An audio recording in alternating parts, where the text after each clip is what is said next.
Yes, people. We are back live. We are back live on the Sarcasm City TV YouTube for another Sarcasm City TV special. And for those that haven't seen the Sarcasm City TV specials before, it's a one-on-one live stream with the biggest and best content creators in the game. Yesterday, we had Carefree Lewis G on. We kicked it off on Monday with Troops. So shout out to Lewis, shout out to Troops each and every time. Big up to everyone that's already locked in. Make sure you run up the likes, hit the share button, make sure you hit the subscribe button as well. And what these Sarcasm City TV specials are about, it's all about giving people their flowers whilst they're here. Don't wait till someone's no longer here or someone passes away. I say this all the time. Give their people their flowers, especially in this content creator space, because not only do they help put on other content creators, also the fans and the support. And the way this scene has grew is ridiculous. Like, if we totaled up all the views, there's millions upon millions of views per month, more than certain TV shows, mainstream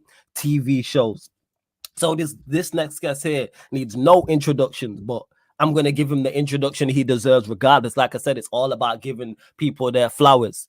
Must have been doing this, if not a decade, maybe over a decade. I'm one of the OGs in this thing, one of the originals, like the original. So I'm saying before live streaming, even before like fan coming blew up properly, he was there. So not only was he a part of the first wave, he's also a part of the second wave as well. And that's testament to how good he is as a, not even how good, how great he is as a content creator. His main channel is approaching 100K. His second channel is approaching 30K. So look, look at the numbers right there. That are just astronomical numbers. And one thing he is not scared to give his opinion. Doesn't matter if you're a fellow Arsenal fan. Doesn't matter if you're a rival fan. He is going to give you your opinion. And he has solely shown that being yourself, you can go far in this thing, because people say, oh, they don't like him, this, that, and the third, all this. But you got supporters, and I'm blessed enough to work with him. And like I said, I'm blessed enough. He put me on his channel as well. And like I said, love seeing him go back and forth on Twitter. But outside of all that, people really underestimate the knowledge he's displaying. Because because he's an older head, he's been around so long. The fact that he can tell you about football from the late 80s, the 90s, etc., that is so slept on. That's why sometimes when man is talking, I just shut up and listen, because he was there with the things that we're talking about. We've watched from the past. Man was there. You know what I'm saying? Man can tell you about certain games in the early 90s that even I can't tell you. Look, you get what I'm saying in that? So God, welcome to the show. My Don, blessed. Always words of wisdom. That's why we were slightly late, because that's one thing I have to say. He works like man's at 0 subscribers. Crazy. You know what I'm saying? Like, I thought I work hard. Man works 2 channels as well. Not only live streaming, but also uploading as well. So welcome to the channel. My like Lee Gunner is in the building. Yes, Lee, how we doing, man? Wow, I think that's the best intro anyone's ever given me, bro. I can't lie. It's only right. It's only right. That's just boosted my head. I don't even know how I got my head on the screen, bruv. Like, facts, man. Like, that's what it is about, giving people their flowers. Man. Appreciate you, man. Appreciate you. Big up the chat as well, man. Come on, the chat are everywhere. They're always following us around, bro. So yeah, big up to all of them that tune in as well. Hit the like button, sub to this guy's channel and the gaming channel. Yes. Yeah, come on. This guy works extremely hard as well. Yeah, it's not just me out here working hard. I'm not the only one on the platform. And a genuine nice guy as well, man. That's why I always like talking to you about football and just about life, really, bro. Like, yeah. We just chopping up about life before the show, people, as well. That's why we're slightly late, but big up to the chat. Run up the likes. I can chat. I don't shut up, but I have verbal diarrhea. But yo, as soon as I switch the camera on there, yeah, that's it. I'm blah, blah, blah, blah, blah, blah, blah, blah. Yeah, as soon as I come off the camera, bro, I don't want to talk to anyone. I don't want to look at my phone. I don't want to watch anything. Yeah, I just want to sit in peace. Yeah. You just want to chill out and relax. But people don't understand, because you're talking for a living. Off of this, you're like, all right, let me just relax. Let me just chill out. Let me just watch something, eat, drink, whatever the case may be. But you lot, make sure you subscribe to Lee Gunner's channel. Link is in the title. Make sure you subscribe to his second channel as well, Lee Gunner Reacts, which I'm going to add to the title in a second as well. But like I said, run up the likes, hit the subscribe button. We will get to all things Arsenal, people. So in regards to Arsenal chasing down the Premier League, Champions League, Saka, Martinelli, Saliba, Rice, etc. Obviously, Mikel Arteta, who's always a big talking point with Arsenal. But we're going in the time machine, people. We want the backstory. So, Lee, what I want you to do is go back from the very beginning. So, right to the very start of Lee Gunner Reacts, right to the very start of Lee Gunner TV, right to the very start of your journey in this thing. Obviously, any key events, key moments, key moments and videos that blew up, and like things where you're like, right, that was major, that type of thing? Let me start before we get into them two channels. Yeah. Let me go back to the original channel I had. Oh yeah, man, tell us, this is it. Tell the full story. This is funny, right? So I was going on Aftv Extra, from my house. I was boycotting Arsenal at the time. Like, everything about Wenger was just doing my nutting. Blah blah blah blah blah. And I could go to games. I could get tickets. I knew enough people to get tickets, but it was just like, I was going back in the day as well, like not week in, week out, but Invincible season, I think I did 11 games that season. I was at the game where we won 5-3 against Middlesbrough. You could hear a pin drop at 3-1 down when Frank Kadrew scored from about 1,000,000 yards out. Yeah, like, but yeah, it was a joy to watch Arsenal back then, man. And now to see like the decline of my football club systematically in front of my very eyes. And I was just like, 8-2 at Old Trafford. I wasn't at the game, but the 8-2 at Old Trafford, I was like, I've had enough of this manager, mate. Yeah, and then I was like, boy, that was what, 2011? So was that's when you started on Aftv Extra before you was boycotting games, what you was doing? Yeah, Aftv Extra. I think that was, when was that? 1 second. I have no idea.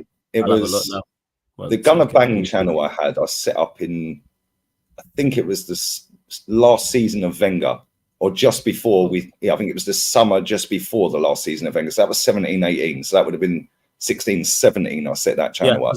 The 8-2 game, that was 11-12 season. That was 2011, 2012. So about 3 years later, I started going on Aftv Extra, which was Mems, Kenny was on there, Chig, RIP to my boy, Sam, big up Sam as well. There was a few others that were going on there, and basically it was just like we'd sit there and debate after the games and talk about the games whilst Robbie and the crew were outside the grounds doing their thing. And I was enjoying it, man. I was like, that was on Google Hangouts. We were just chilling, like, and I was like, I enjoy giving my opinion. You know, obviously, you know me. I'll just say it as it is, bro. I don't really care. Facts, straight to the point. My old man told me when I was very young, mate. Yeah, say what you mean and mean what you say. Yeah, and if people get the ump with it, that's on them, innit? Yeah, so that's how I've always been, really. And I was going on that. Then I set up my own channel, Gunner Bang. Then that hit, I think, 9K subs before I went on Aftv Fan Cam for the first time at Stoke away. So what year was it that you set up? Sorry, if you roughly remember the year. I think it was the end of 16-17 season. Okay, so that's the original. That's the original channel. Yeah, I think it was the end of 16-17. I think, I can't remember. In fact, I can tell you actually, because the channel's still there. I just can't get into it because I'm a muppet and I lock myself out of it. Wait, can't you even the email that's associated with it? Oh, did you lock yourself out of the email address as well? Is that what it was? No, basically what it is it was coming up to the 1 year anniversary of that channel. Yeah. So I said to a pal of mine, because I was doing it all off my phone. Okay. Yeah. And I said to a pal of mine, can you download these videos? Yeah. And chop them all up into 1 year best bids. Yeah. So when he signed into the account, it popped up on my YouTube app. Is this you signing in? And me being a numpty, I pressed no. Yeah. And it locked it. Can't get the channel back. Yeah, I went down to Google's head office and everything down in King's Cross, bro. I walked straight past security up the escalator. They were chasing me up the escalator. It was fine. I was like, I'm not leaving until I get it sorted. And they were like, well, we can't do it here. Like, why have you come here? That's crazy that you can't get that back. I thought you'd just be able to do that via the email. I reckon there's a way. I've got a YouTube manager. Yeah, like when you hit a certain level of subs, I think. And that's funny as well because I ignored that guy's emails for about a year. Yeah, and then I was speaking to Fluers one day backstage before we went live, and he mentioned the guy like YouTube. I was like, right, is it this guy? And he's got a picture on his email. Okay. And he went, that's the same manager. I was like, bro, I thought it was spam. That's why I just ignored him for a year. I showed him all the emails of where he's been. So in the end, I got in touch with him. He's cool. Yeah, but I reckon if I reach out to him, I might be able to get that channel back. But you should be able to, man. Definitely try and get that channel back. There's still 8.8K subs on it now. I did 187 videos. I'm looking now. Yeah, let me see what my oldest video is on that channel. Find out, now we really getting the backstory. Love. I'm gonna put it on mute 1 second because it's got Oasis music on it. No stress, man. All good, no stress, Lee. Hey, wow, there's over 100 people in there. Run up the likes, hit the subscribe button, and this is why we do the specials and get the backstory because I didn't even know this. Look at this, we going all the way back. know what I'm saying, to 16, 17 people. Even Warrior J said 187 videos as well. Big up to that channel. I put that video up 13th of Jan 2017. Jeez. So yeah, 13th of Jan 17. Yeah. And do you know what was crazy about that? Yeah. Is I put the first video out. Obviously, I put Oasis music on it. Yeah. So obviously you can't do that. Yeah. My last video on that channel was when we slapped Burnley up 5-0. And I put, where's this been all season? And that was after, he'd announced he was leaving. That was his last but one home game. Yeah. Yeah. I gave my tickets away. There was 2 away trips and then the home game.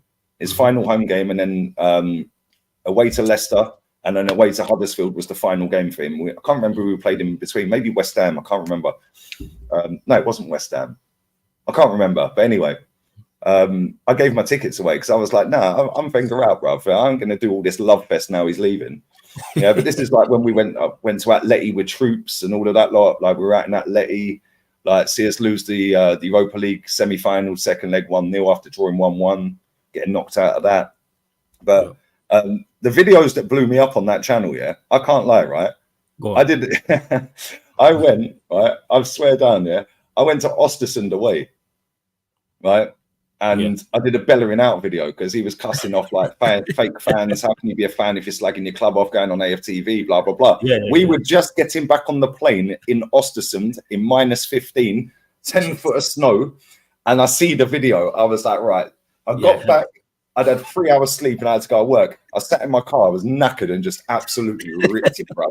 Yeah, that video's on 57k views. I think that how many back then I did a Wenger out explicit rant that got 124k views. Right. But yeah, them two really were the ones that kind of blew that channel up, and both of them were that was ages ago. That was over 6 years ago. But yeah, that video, I just enjoyed doing it. Yeah, and going to the games as well at the same time. I was recording my little bits outside the ground after the games. I was recording a preview in my living room, propping up my phone against a book. Yeah, and then uploading it off the phone. Man, the real grind, that's the real hustle, having to do that, prop up your phone against things. These people don't understand that now, man. They just think it's easy, innit? Do you know what I'm saying? Yeah, and then then after that, I got locked out the account. Yeah. It was around that Burnley game. Yeah, it was maybe a couple of days after the Burnley game. Like I said, I locked myself out, and I was like, "Sod this." Yeah, F it. That's me done. I'm not there. So I was like, enough. Whatever. I was still going on Aftv at the time. For the following season, Emery's season, I was on there. And I was like, and then the people coming up to me outside the ground. Yeah, people were messaging me on Insta and Twitter at the time, going, "Yo, Guns, come back, come back, come back." Yeah, so I left it like 6-7 months. Yeah, and then I set up the main channel, and bro, I swear down, right, I'll never forget this. Yeah, I set that channel up, I posted it out, the link on Twitter and Instagram. Yeah, and I woke up the next day. I remember it. I'll never forget it. Yeah, it was 9:05 on the 21st of November 2018. Yeah, I was sat on my pal's sofa. Yeah, I said, I'm doing it again. I'm going for it this time. Yeah, because I hated my job at the time, innit? I've done it for years. I just hated it. And I was like, nah, I've had enough. I need to find something else. Yeah, and I woke up the next day. That was at 9:05. I put the links out. I woke up the next day and I had 1,700 subs. Hadn't even dropped a video. Yeah, and I was like, so you had that following then. And just before you carry on with this story, how did you actually get involved with Aftv? Did you just know certain people involved in the channel from going to games? And then that's how. Yeah, pretty much. Like, and going on the Aftv Extra as well. Oh, AFTV Extra, okay. Before that, I wouldn't say that I knew Tao. I've known Tao for years. Yeah, like before Aftv. Yeah, and he was the guy doing the camera filming, like, and all of that stuff. So I've known Tao for years. And then obviously because of going to games as well, and then Robbie was like, "Yo, do you want to come on?" I was like, "Yeah, cool, I'll jump on." Okay, right. And it just kind of went from there. And like, because it was Wenger in, Wenger out, everyone was punching each other up at games. Yeah, luckily I've still got a pretty face, bro. Nobody put a hand on me. Hey, be fortunate, man. Be fortunate, man, that you still got the looks. Be fortunate. Be fortunate because of what we do. Bro. I don't know how. Be very fortunate. That's that was in the time where it was just horrible, man. Like everyone was just fighting, bro. Like honestly, it was crazy. But yeah, it kind of went from there. And then I think one of my first ever videos on the League Gunner channel, I put out "Why have Arsenal got no money?" Right. And basically I broke down how we'd spent like 35 mil on Xhaka plus the wages, 35 mil on Mustafi plus the wages. Yeah, and then when you added it all up, that cost over 100 odd million quid. Yeah, and we're wasting it on these two players. Yeah, bro, that video was, I think, my third or fourth video on that channel. Yeah, right, and that gained me 5,500 subs. Jesus, overnight, and I think it's still one of my highest viewed videos now. And that was one of my first videos 5 years ago on this channel. Yeah, so that blew up. Then I remember the summer we signed Pepe. I remember getting on a plane. I think it was the 13th of July. Yeah, 2019. I think it was 19.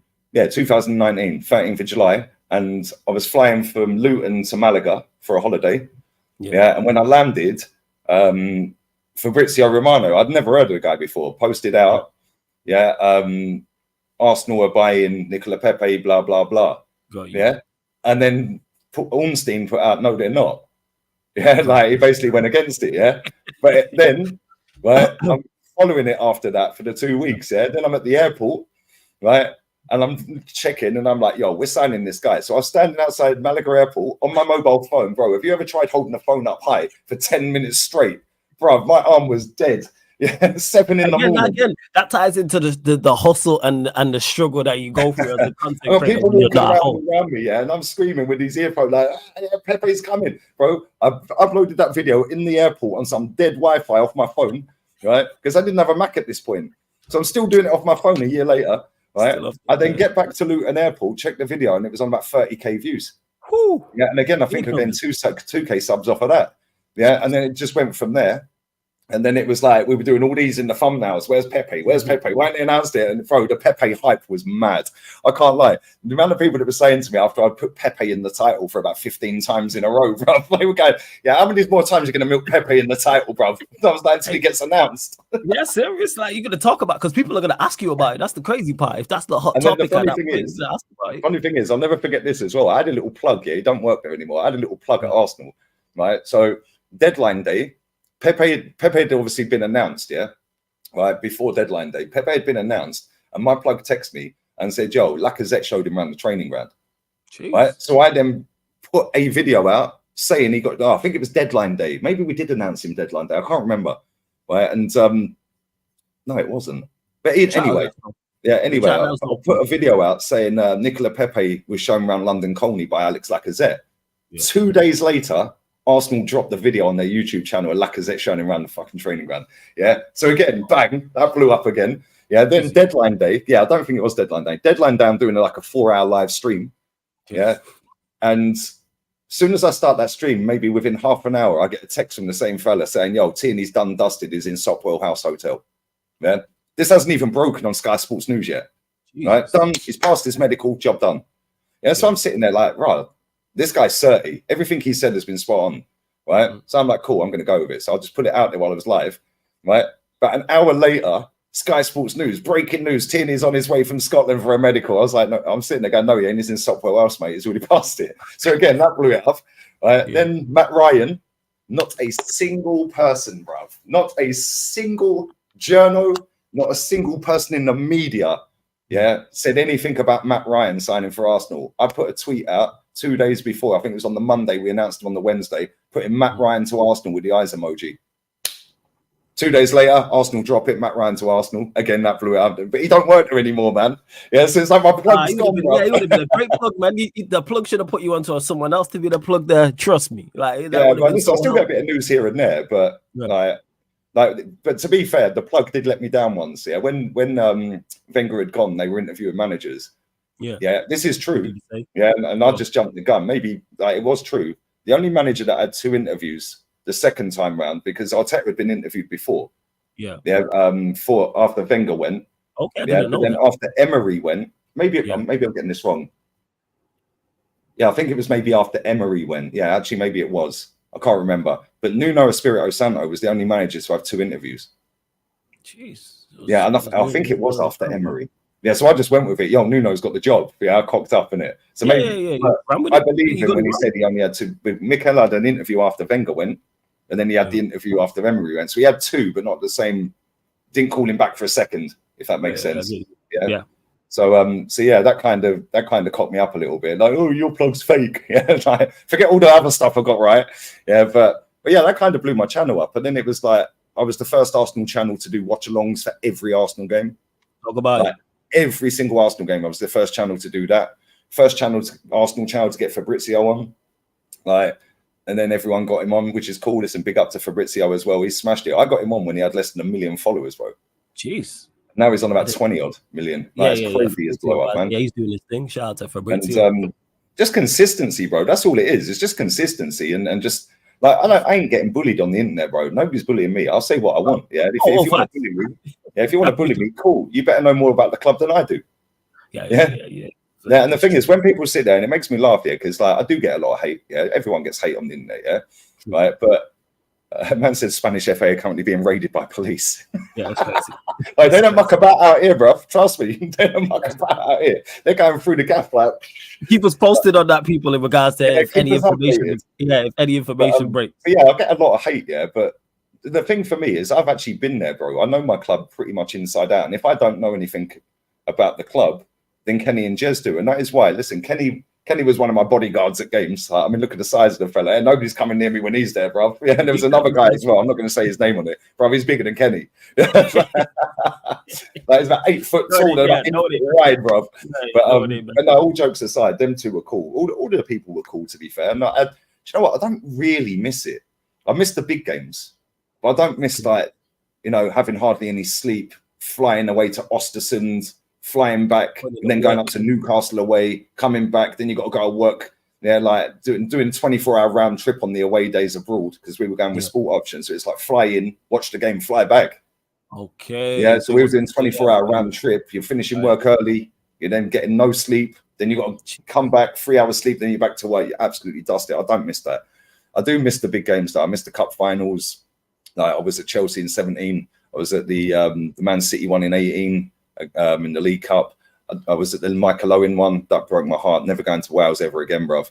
Yeah, like I've been to Wales twice. Cup final, Michael Owen killed me off.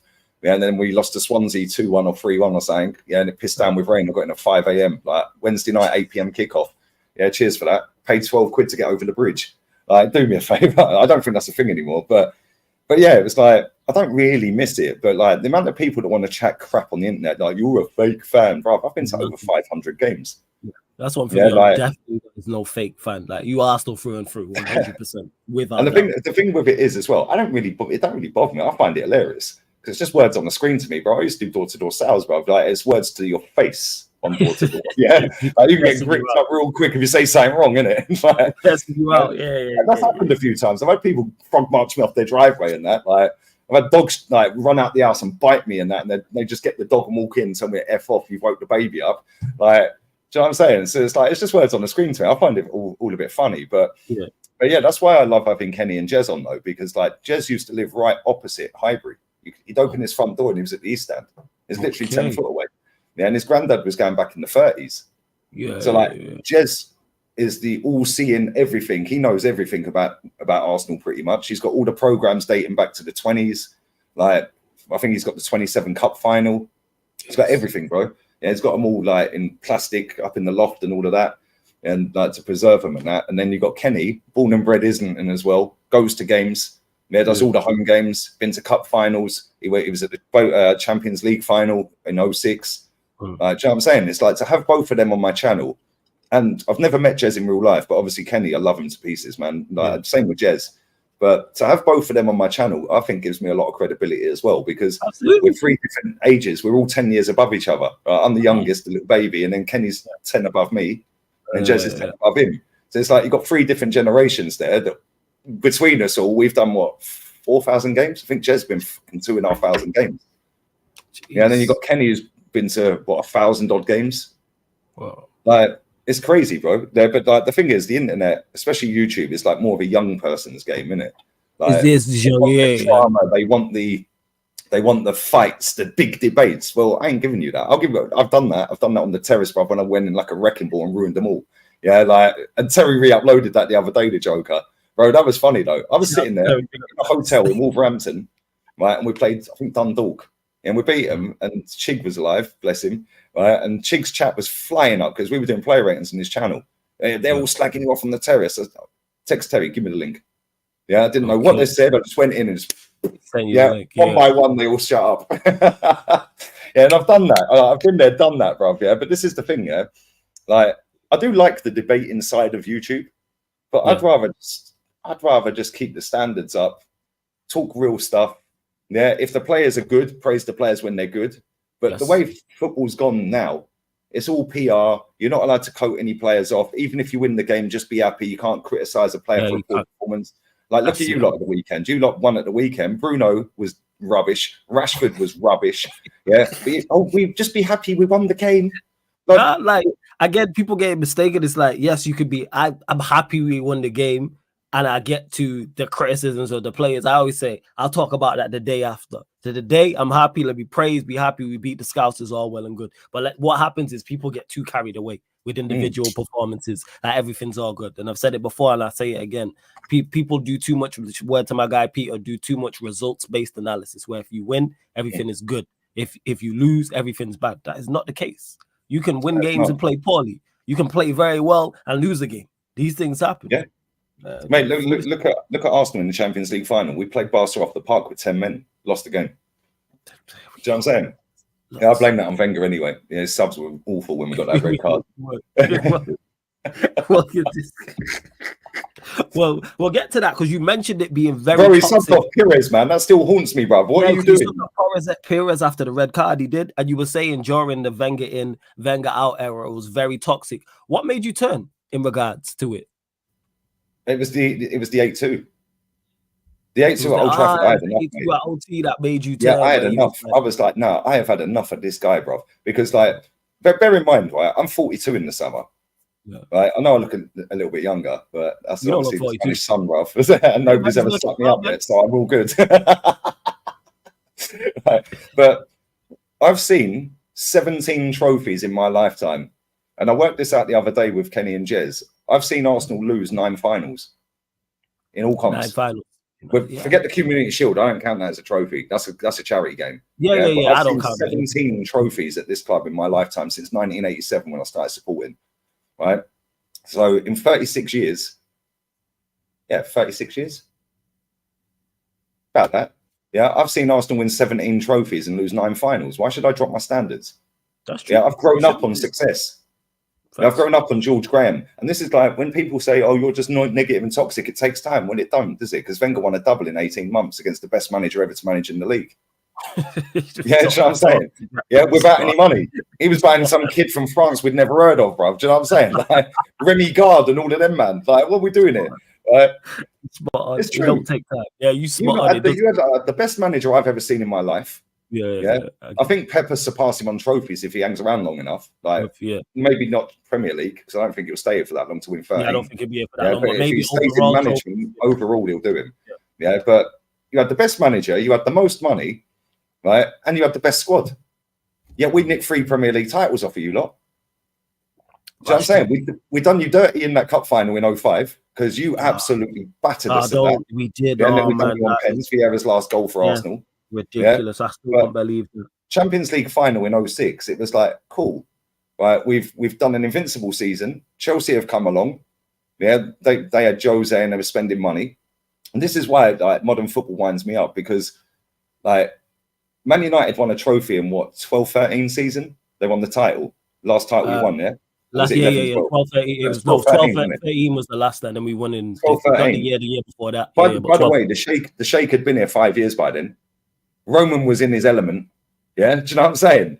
Yeah, and it was like, well, how did Fergie nick a title off of them two then? Because you can't compete with them apparently. Right? Then, not only that, Roman comes in, is up against Wenger, who's just gone invincible, and he's up against the best manager in the world, Fergie. And they won titles. Jose found a way straight away, bro. First season, they won 2 trophies. Right? And people just say yes because he flooded it with money. Well, hold on a minute. Doesn't matter if he flooded it with money. You're up against the Invincibles, bro. Thierry Henry and all that lot. Still found a way. Yeah. And he found a way against Fergie. Yeah, as well. Yeah, let's not forget that. Wenger and Fergie. Yes. Yeah. Like 2 juggernauts at that time. Because that was that era. In 08. Yeah. Do you think the Sheikh sat there and went, oh, I'm not really sure we can compete with Fergie, Roman, or Wenger? Yeah, he was like, no, we'll find a way, bruv. So now the way football's gone now, it's all about PR. It's all about, like, Nottingham Forest put a thing out when the other day on their Insta. My mate sent it to me, and it's their team huddle. And they put it on Instagram after the charges came up, or the points docking came up, together with a love heart. Bro, they are all colluding together. Yeah, I swear the Premier League have told all these clubs to do this. You've said this before, actually, in regards to the huddles, and I know it really grinds your gears. It's something you're not with in regards to the team but huddles. You know why? Because the Premier things. League, Sky Sports and TNT Sport run football. They run the English game, bro. Okay. Yeah, they both fund the money into the Premier League. The Premier League then state the rules, the laws, and regulations and whatever. Yeah, right. Between them three, they are literally finessing everyone, and these clubs are part of the finesse. Then the journalists are part of the finesse because the clubs have realised get them in the back pocket. I remember when Fergie was banning people, and then he got them back in. He sat them down. He said, "Your job is to tell the truth." Yeah, I remember him sitting there doing that. Minerals did it on his channel. He's got the clip. He said, "Your job as a journalist to tell the truth, not twist my words." Yeah, that's true. Now, fast forward a decade later, all of a sudden, they're not there to tell the truth anymore. They're there to peddle out the club narrative. And it's gone down that route. The only elite club on the planet that don't do all of this crap is Real Madrid. Yeah, they don't care, bruv. Like, I've seen Ancelotti get stuck on him, pause enough times in press conferences, because I watch all of his press conferences. One of the greatest managers of all time is getting asked difficult questions. Which it should be. You should be that. And the thing for me is, like, back then, football, number one, like, people say, "Oh, but the league's tougher to win now." Rubbish. Yeah, you remember this. 1999, it was a freeway title race. Both of our teams in Chelsea. Yeah, and I think we finished within 3 points of each other. Yeah, because we went on the last day when we played Spurs, actually. Yeah, we played Spurs on the last day. The title on the last day, play Spurs, bro. Yeah, I remember Les Ferdinand scoring and him looking around, and even he spoke about it afterwards. It was like, "Damn, what have I kind of done here?" And then obviously Manchester United ended up winning. That season killed me, man, because Bergkamp had the penalty saved against you lot. Oh, what a season! What? And he wheeling away with his shirt around his head with that goal, and I'm just thinking, somebody kick him. Yeah, and Vieira gave the ball away to him. It was Vieira, because that's where the chant comes. For those that don't know, that's where the Vieira chant comes from. You know what I'm saying? That's where the Vieira, he gave Giggsy the ball. Like, and because I was a kid watching that, I was just emotional and ecstatic. I will never forget that season. In particular, that goal. I remember watching that game live, and when Giggs picked up the ball, scenes. Bro, I was just thinking, somebody, for God's sake, kick him, man, kick him. He's got a skinnier pigeon chest than me, bruv, like with his jet black hair and his pasty skin, bruv. Like, just wheeling away, giving it out. I was like, no, I was watching it in a pub with a Man United fan. Yeah, my boy Ollie. Yeah, he's still a pal of mine now. Like, one of my very few school friends I still have. Big up Matisse in the chat as well, man. Hey, Elijah Matisse, I was going to say that. He says these special... he works just as hard, if not harder than me as well. So big up to you, Matisse. Hey, Matisse is different. And Matisse will be on tonight, people, 10 p.m. That is the next special as well. So make sure you subscribe to Matisse. That is someone out here doing big things. Yeah, his work ethic is ridiculous. You got to work hard, bro. And you got to have knowledge, and you got to be saying it as it is, and he does that. Big up Matisse, bro. But yeah, bro, that game, I was watching it with my boy Ollie, and I said, if this goes to penalties, yeah, like, we both lived in the same area, like 2 streets away from each other. Yeah, I said, if this goes penalties, we'll go home and we'll meet up again tomorrow. Yeah, and he was like, yeah, cool. And then Giggsy did that. I was fuming, bro. I was absolutely fuming. Crazy, yo. That Vieira that game was nuts. Yeah, I think Beckham scored a mad goal in that game. Scored a goal, yeah. It was from like 25 yards out. Whipped it. Yeah, it was different. But it was always Arsenal, Man United, like back then. Like, it was always like, and that's why I liked it. And this is why I look at football now, and I'm supposed to rate some of these players that play now. I just look at them and I just think, bruv, like, when people say, "Oh, it's harder to win the league now," no, it ain't. Like, yeah, the points tally might be harder. Yeah, like, you might have to get more points. But let's be real, the way football is now, it's all robotic. Yeah, whereas back then you had top ballers, bro. Like, when you look at wingers now, like, you've got wingers at your club that just run in straight lines and kick it straight off the first man out for a corner. Well, my guy Eddie run out here running laps, man. We just got wingers running laps. That's all it is, bro. That's all it is. Brennan Johnson does it at Tottenham. Yeah, Kulusevski does it. Like, Martinelli does it a lot. Just the amount of times you see a winger run in straight lines and run the ball out of play for a goal kick is embarrassing. Yeah, and I call it out all the time in my watch songs. I'm like, bro, back in the day, yeah, right, that would be Thierry Henry down the wing, yeah, and then he's going to sit you on your bum and he's laying it on a plate for Bergkamp. And I'm supposed to rate some of these players now. Yeah, like Tommy Yasu's just signed a new deal. I was like, I've done a video on it. I was like, Tommy signs new deal. Why? Yeah, most of the comments on that video were like, oh, he's a top player. Top player. He's never fit. Yeah, bro, since he signed for Arsenal, why. That is Lee Gunner in a nutshell right there. Yeah, but I've seen Lauren play for my football club. I've seen Lee Dixon, Tony Adams, Paul Merson. Yeah, I've seen Anders Limpar, Mark Overmars, all these legends behind me, bro. I've seen top ballers. And yes, I know they're not going to be at that level. Like, these are top players, yeah? Yeah, these are world-class players, yes. But how many world-class players are there in the Premier League? Like, that's another thing I look at. I'm like, well, what do you define as world-class these days? Because for me, like, world-class is, can you get into every team as a starting 11 player and make that team better? That's how I rate a world-class player. Yeah, can you start for every club on the planet or in Europe, because that's where the best teams are, let's be real. Yeah, can you start for every team in Europe and make that team better? If not, you're not world-class. That's fair, and that's your metric of it, because that's the thing is with world-class, because it's not one thing in your world-class, it's subjective. I like that as an analogy in regards to, and I like but that. Then you look at the Premier League, and it's like, how many of them are in the Premier League, bro? Yeah, there's very few. Again, what I say is world-class. I think he's quality footballer, man. Yeah, I think he's one of the most. I've spoken on him many times. I think he's one of the most underrated players. But he don't get GA, so nobody rates him. Yeah, you don't get GA. And when I talk about physicality, because he's like 5'4" and built like me, people don't see him as he has physicality. When I'm talking about like balance and agility and mobility and the acceleration, he has that in abundance. But people act like he don't. Like I said, because he's only 5'4", whatever he is. But you know how people stay. But this is the thing, like. Sorry, one more thing I was going to say as well. I went viral. I think Sport Bible or Lad Bible or someone put it out, because I was on Flua's stream once, and he said, Cristiano Ronaldo's got to be in the top 3 Premier League players of all time. I was like, what are you waffling about? Yeah, for me, the top 3 players in Premier League history, are Bergkamp, Zola, and Cantona. Fast. Yeah, and your manager, Fergie, has even said, I've seen the clips, I've seen it resurfaced the other day, funny enough.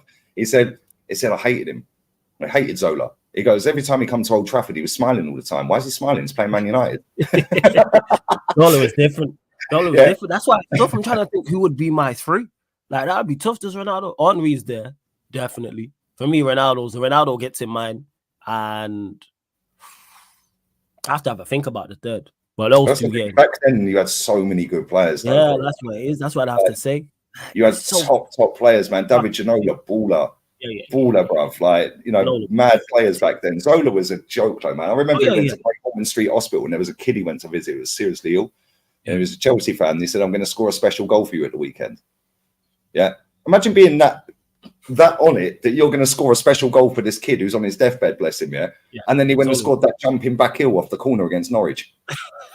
Like 3 days later, bro. Imagine if he didn't score a goal. That poor kid's going to be sitting there thinking he let me down. Let me down. Yo, that's confident to do that. That is. And he went and done that mad goal. When that corner whipped in, he jumped up and flying back heeled into the back of the net. I'm like, what are you doing, bro? Like, that guy was a joke of a footballer, man. Yeah, but the thing is, like, a lot of fans online, they've never seen these players, so they just rate these players now. They haven't, and that's which what I understand. I get because what you're saying. If anyone asks me who my favorite player of all time is, I'll always say Messi.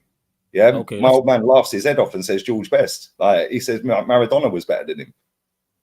Like, I didn't see. I didn't see. That's why before when I say, oh, such and such is the best ever, I always say the best I've ever seen. So that's why I don't comment on a Maradona. That's why I don't comment on a Pele. I think Maradona has the best accolades. I think him winning the league title with Napoli and winning the World Cup with the Argentina side are 2 of the greatest feats. I don't think anyone has 2 better feats on their resume than that, because them teams were not it. But obviously, like I said, these are before my time. But Maradona's there. Obviously, Pele's quality, and then there's players previous. But that's why I like to talk about players from 90s and onwards that I actually watched. Man, last time when I see Maradona, it was when he was running up to the camera, absolutely hammered. Yeah, in the World Cup '94. Yeah, when he got hooked up. You know, he was uncertain. That was crazy. That was crazy. But no, this is the thing. And this is why I was so underwhelmed with Ozil at Arsenal. Because it's like, I like that type of player, the Bergkamp, the Zola, the Cantona, Letitia, good shout, HN, and Letitia, one of the best footballers I've ever seen. Yeah, unbelievable footballer. Bro, that guy single-handedly kept Southampton in the league every year. Yeah, like, and he never scored a shit goal, let's be real with it. That guy was scoring bangers. He was putting it over your centre-back's head and then centre-back again, then volleying them in. Do you know what I'm saying? Like, unbelievable player, man. Unbelievable players. But this is the thing. I've seen so many good players. Yeah, I was growing up watching... Italian football on Channel 4. Oh, we spoke about the Serie A in the 90s. Oh, ridiculous. Oh, ridiculous, everybody. bro. Every player was world class. Yeah, every top 10 team. I think all the top 10 teams at that time had like a world class striker. Like we talk about Batistuta. He played for Fiorentina. He's one of my favorites, man. Yeah, Batistuta, one of my favorite strikers of all time. But he played for Fiorentina. Fiorentina weren't challenging for Serie A. They weren't top 4. They weren't top 6. They were like a top 8 to top 10 team, like top 7, I should say, top 8 team. They weren't, and he was him. Even Crespo, Chiesa, Hernan Crespo that played for Chelsea, but yeah, when he was at Parma, they had Asprilla, they had what's his name, Buffon, Crespo, Buffon, Cannavaro, Thuram. One of my favorite teams. One of my favorite teams. Bad boy team. When didn't Darlene or Brolin? I think it was Darlene played for them. I can't remember one of them. But they were sick as well. Thuram and Cannavaro was a centre-back partnership with Buffon behind it. And they weren't even challenging for the league. That's how hard that league was to win. Bro, AC Milan were lit. Yeah, Juve were lit. Sampdoria were lit. Yeah, Sampdoria when Platt went there as well. The striker with the left foot, Montello. Bad boy striker. It was the other lad that was there. It was a little bit later. Maybe it was a bit later. Recoba. Was it Recoba? Alvaro Recoba. Yeah, he played for some. I think he played for Sampdoria before Atlanta. Yeah. But bro, when you're seeing like Adrianos and R9s and all of this, and then I'm supposed to rate players like Jackson and teams like, oh yeah, but he gets GA, like get out of here, man. Flipping do me a favor. Yeah, I'm getting told, oh, Ben White. Yeah, Ben White's a decent player, but bro, come on, turn it in, bro. Yeah, the hype is crazy, and people try to really, really do too much. A man said Udinese, yeah, like Oliver Bierhoff. Yeah, like I remember that I used to watch that league religiously. Every Saturday you had the it was like the Soccer Saturday type thing. Yeah, with James Richardson type of thing. James Richardson and that. And then the Sunday you'd have the game on. Yeah, bro. And the music was sick. That theme tune's the best theme tune. Yeah. Yeah, man, look at the names in this chat, bro. Seedorf and that, bro, crazy. Yeah. Kaneki, you know, I said Baresi, Karoba, like the list. Pirlo, like Pirlo, Davids, Conte, Zidane. Do you know what I'm saying? That's when my old man, funny enough, stopped watching football. Yeah, as soon as Zidane moved to Real Madrid for 50 M's, my dad said, that's me done. Yeah, he said, no player's worth 50 million. Stop watching it. Yeah, and he's barely watched any football since. Yeah, like, he'll watch it here and there. And that was what, tough. That's why it is. That's why when people hear me like criticize and they're like, oh, why are you so critical? Because if we're trying to get to the top, then we need to hold players to certain standards. That's what we need to do. Yeah, that's the thing. There's not many clubs in the world that do keep them standards high. This is why I like Man City, because their fans were booing at the Emirates when we beat them 1-0. Not all of them, but there was boos at the Emirates to their fans because they lost 1-0. Didn't do anything. That's right. Yeah, their fans have booed them a couple of times this season. Real Madrid get booed halfway through a game the other night against Leipzig, 20 minutes in. The white Hankies will be out if they don't win the league, bro. Hey, before we continue, earlier, and then 7 days later they're getting booed off at half time against Almeria, 2-0 down. Standards. You at Real Madrid, you got do that in England. Oh, it's so toxic. Look what they've done for the club, and this is why I get the ump with it. And this is why I know that the Premier League and the Sky Sports and BT Sport, because they're the ones with the money and they're the ones giving these clubs the money, they can peddle the narrative. The narrative is go out there, get the club photographer. Yeah, to take a photo of you all standing together in a team huddle after you've just done 15 minutes in a dressing room at halftime. Now we can put that out, win, lose, or draw together with a family. Yeah, and they're really trying to lower the standards of these football clubs.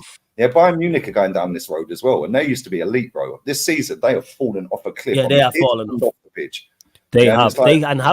They haven't been at it like Bayern Munich. Bayern Munich have not been Bayern Munich for a couple of years now, because that is one team who have always been at a level consistently, obviously winning the Bundesliga, consistent threats in the Champions League, not just in the Champions League, getting to the latter stages. It's like, oh, Bayern Munich have a chance. They're top 2, top 3, top 4, obviously won it on numerous occasions, well, a few occasions over the years as well. But you lot, there's over 280 people here. I'm going to grab a bit once. No stress, Lee. It's all good. Yeah, no stress. Run up the likes, people. Run up the likes. Like check 1212. Like check 1212. We're at 138 likes. Let's get up to 180 likes, people. And make sure you hit the subscribe button on the channel. Sarcasm City TV. Road to 11K. Obviously, we recently just hit 10K.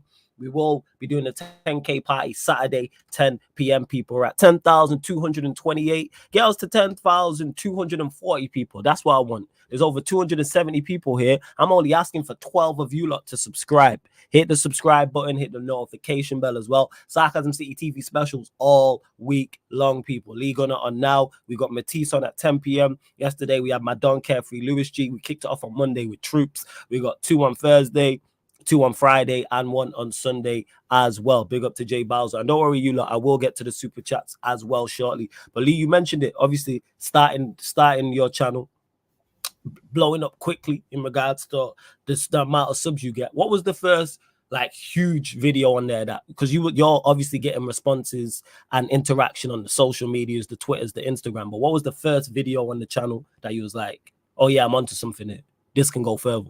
The one where I broke down Mustafi and Xhaka costing this club a fortune.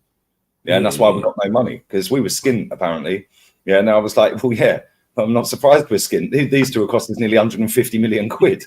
Like, do you know what I'm saying? 70 million on wage on fee between them. Yeah, and then the wages as well was nearly 80 million or something over their contracts. So it was like that video got me 5.5K subs. Yeah, and that was, I think, the third or fourth video, something like that, maybe fifth or sixth video, but it just went bang. And I remember looking at it about an hour after I put it out, and I think it was on about 9,000 views. And I was like, wow, this is crazy. Yeah, so then that got, the next day I looked and I'd got 5.6K view subs, sorry, plus all the subs I had from the first night, the 1,700, plus the ones along the way. And I think I hit 10K or around 10K. Yeah, and then, yeah, I put the first video out in November 18 and I was full-time by May 19. Jesus. So yeah, because I was like, right, I'm going to do this. I'm going to do this properly now. Yeah, and at that point, was you still working with Aftv at that point, or was you just solely working on your own channel? Yeah, I was still on there at the time. Okay.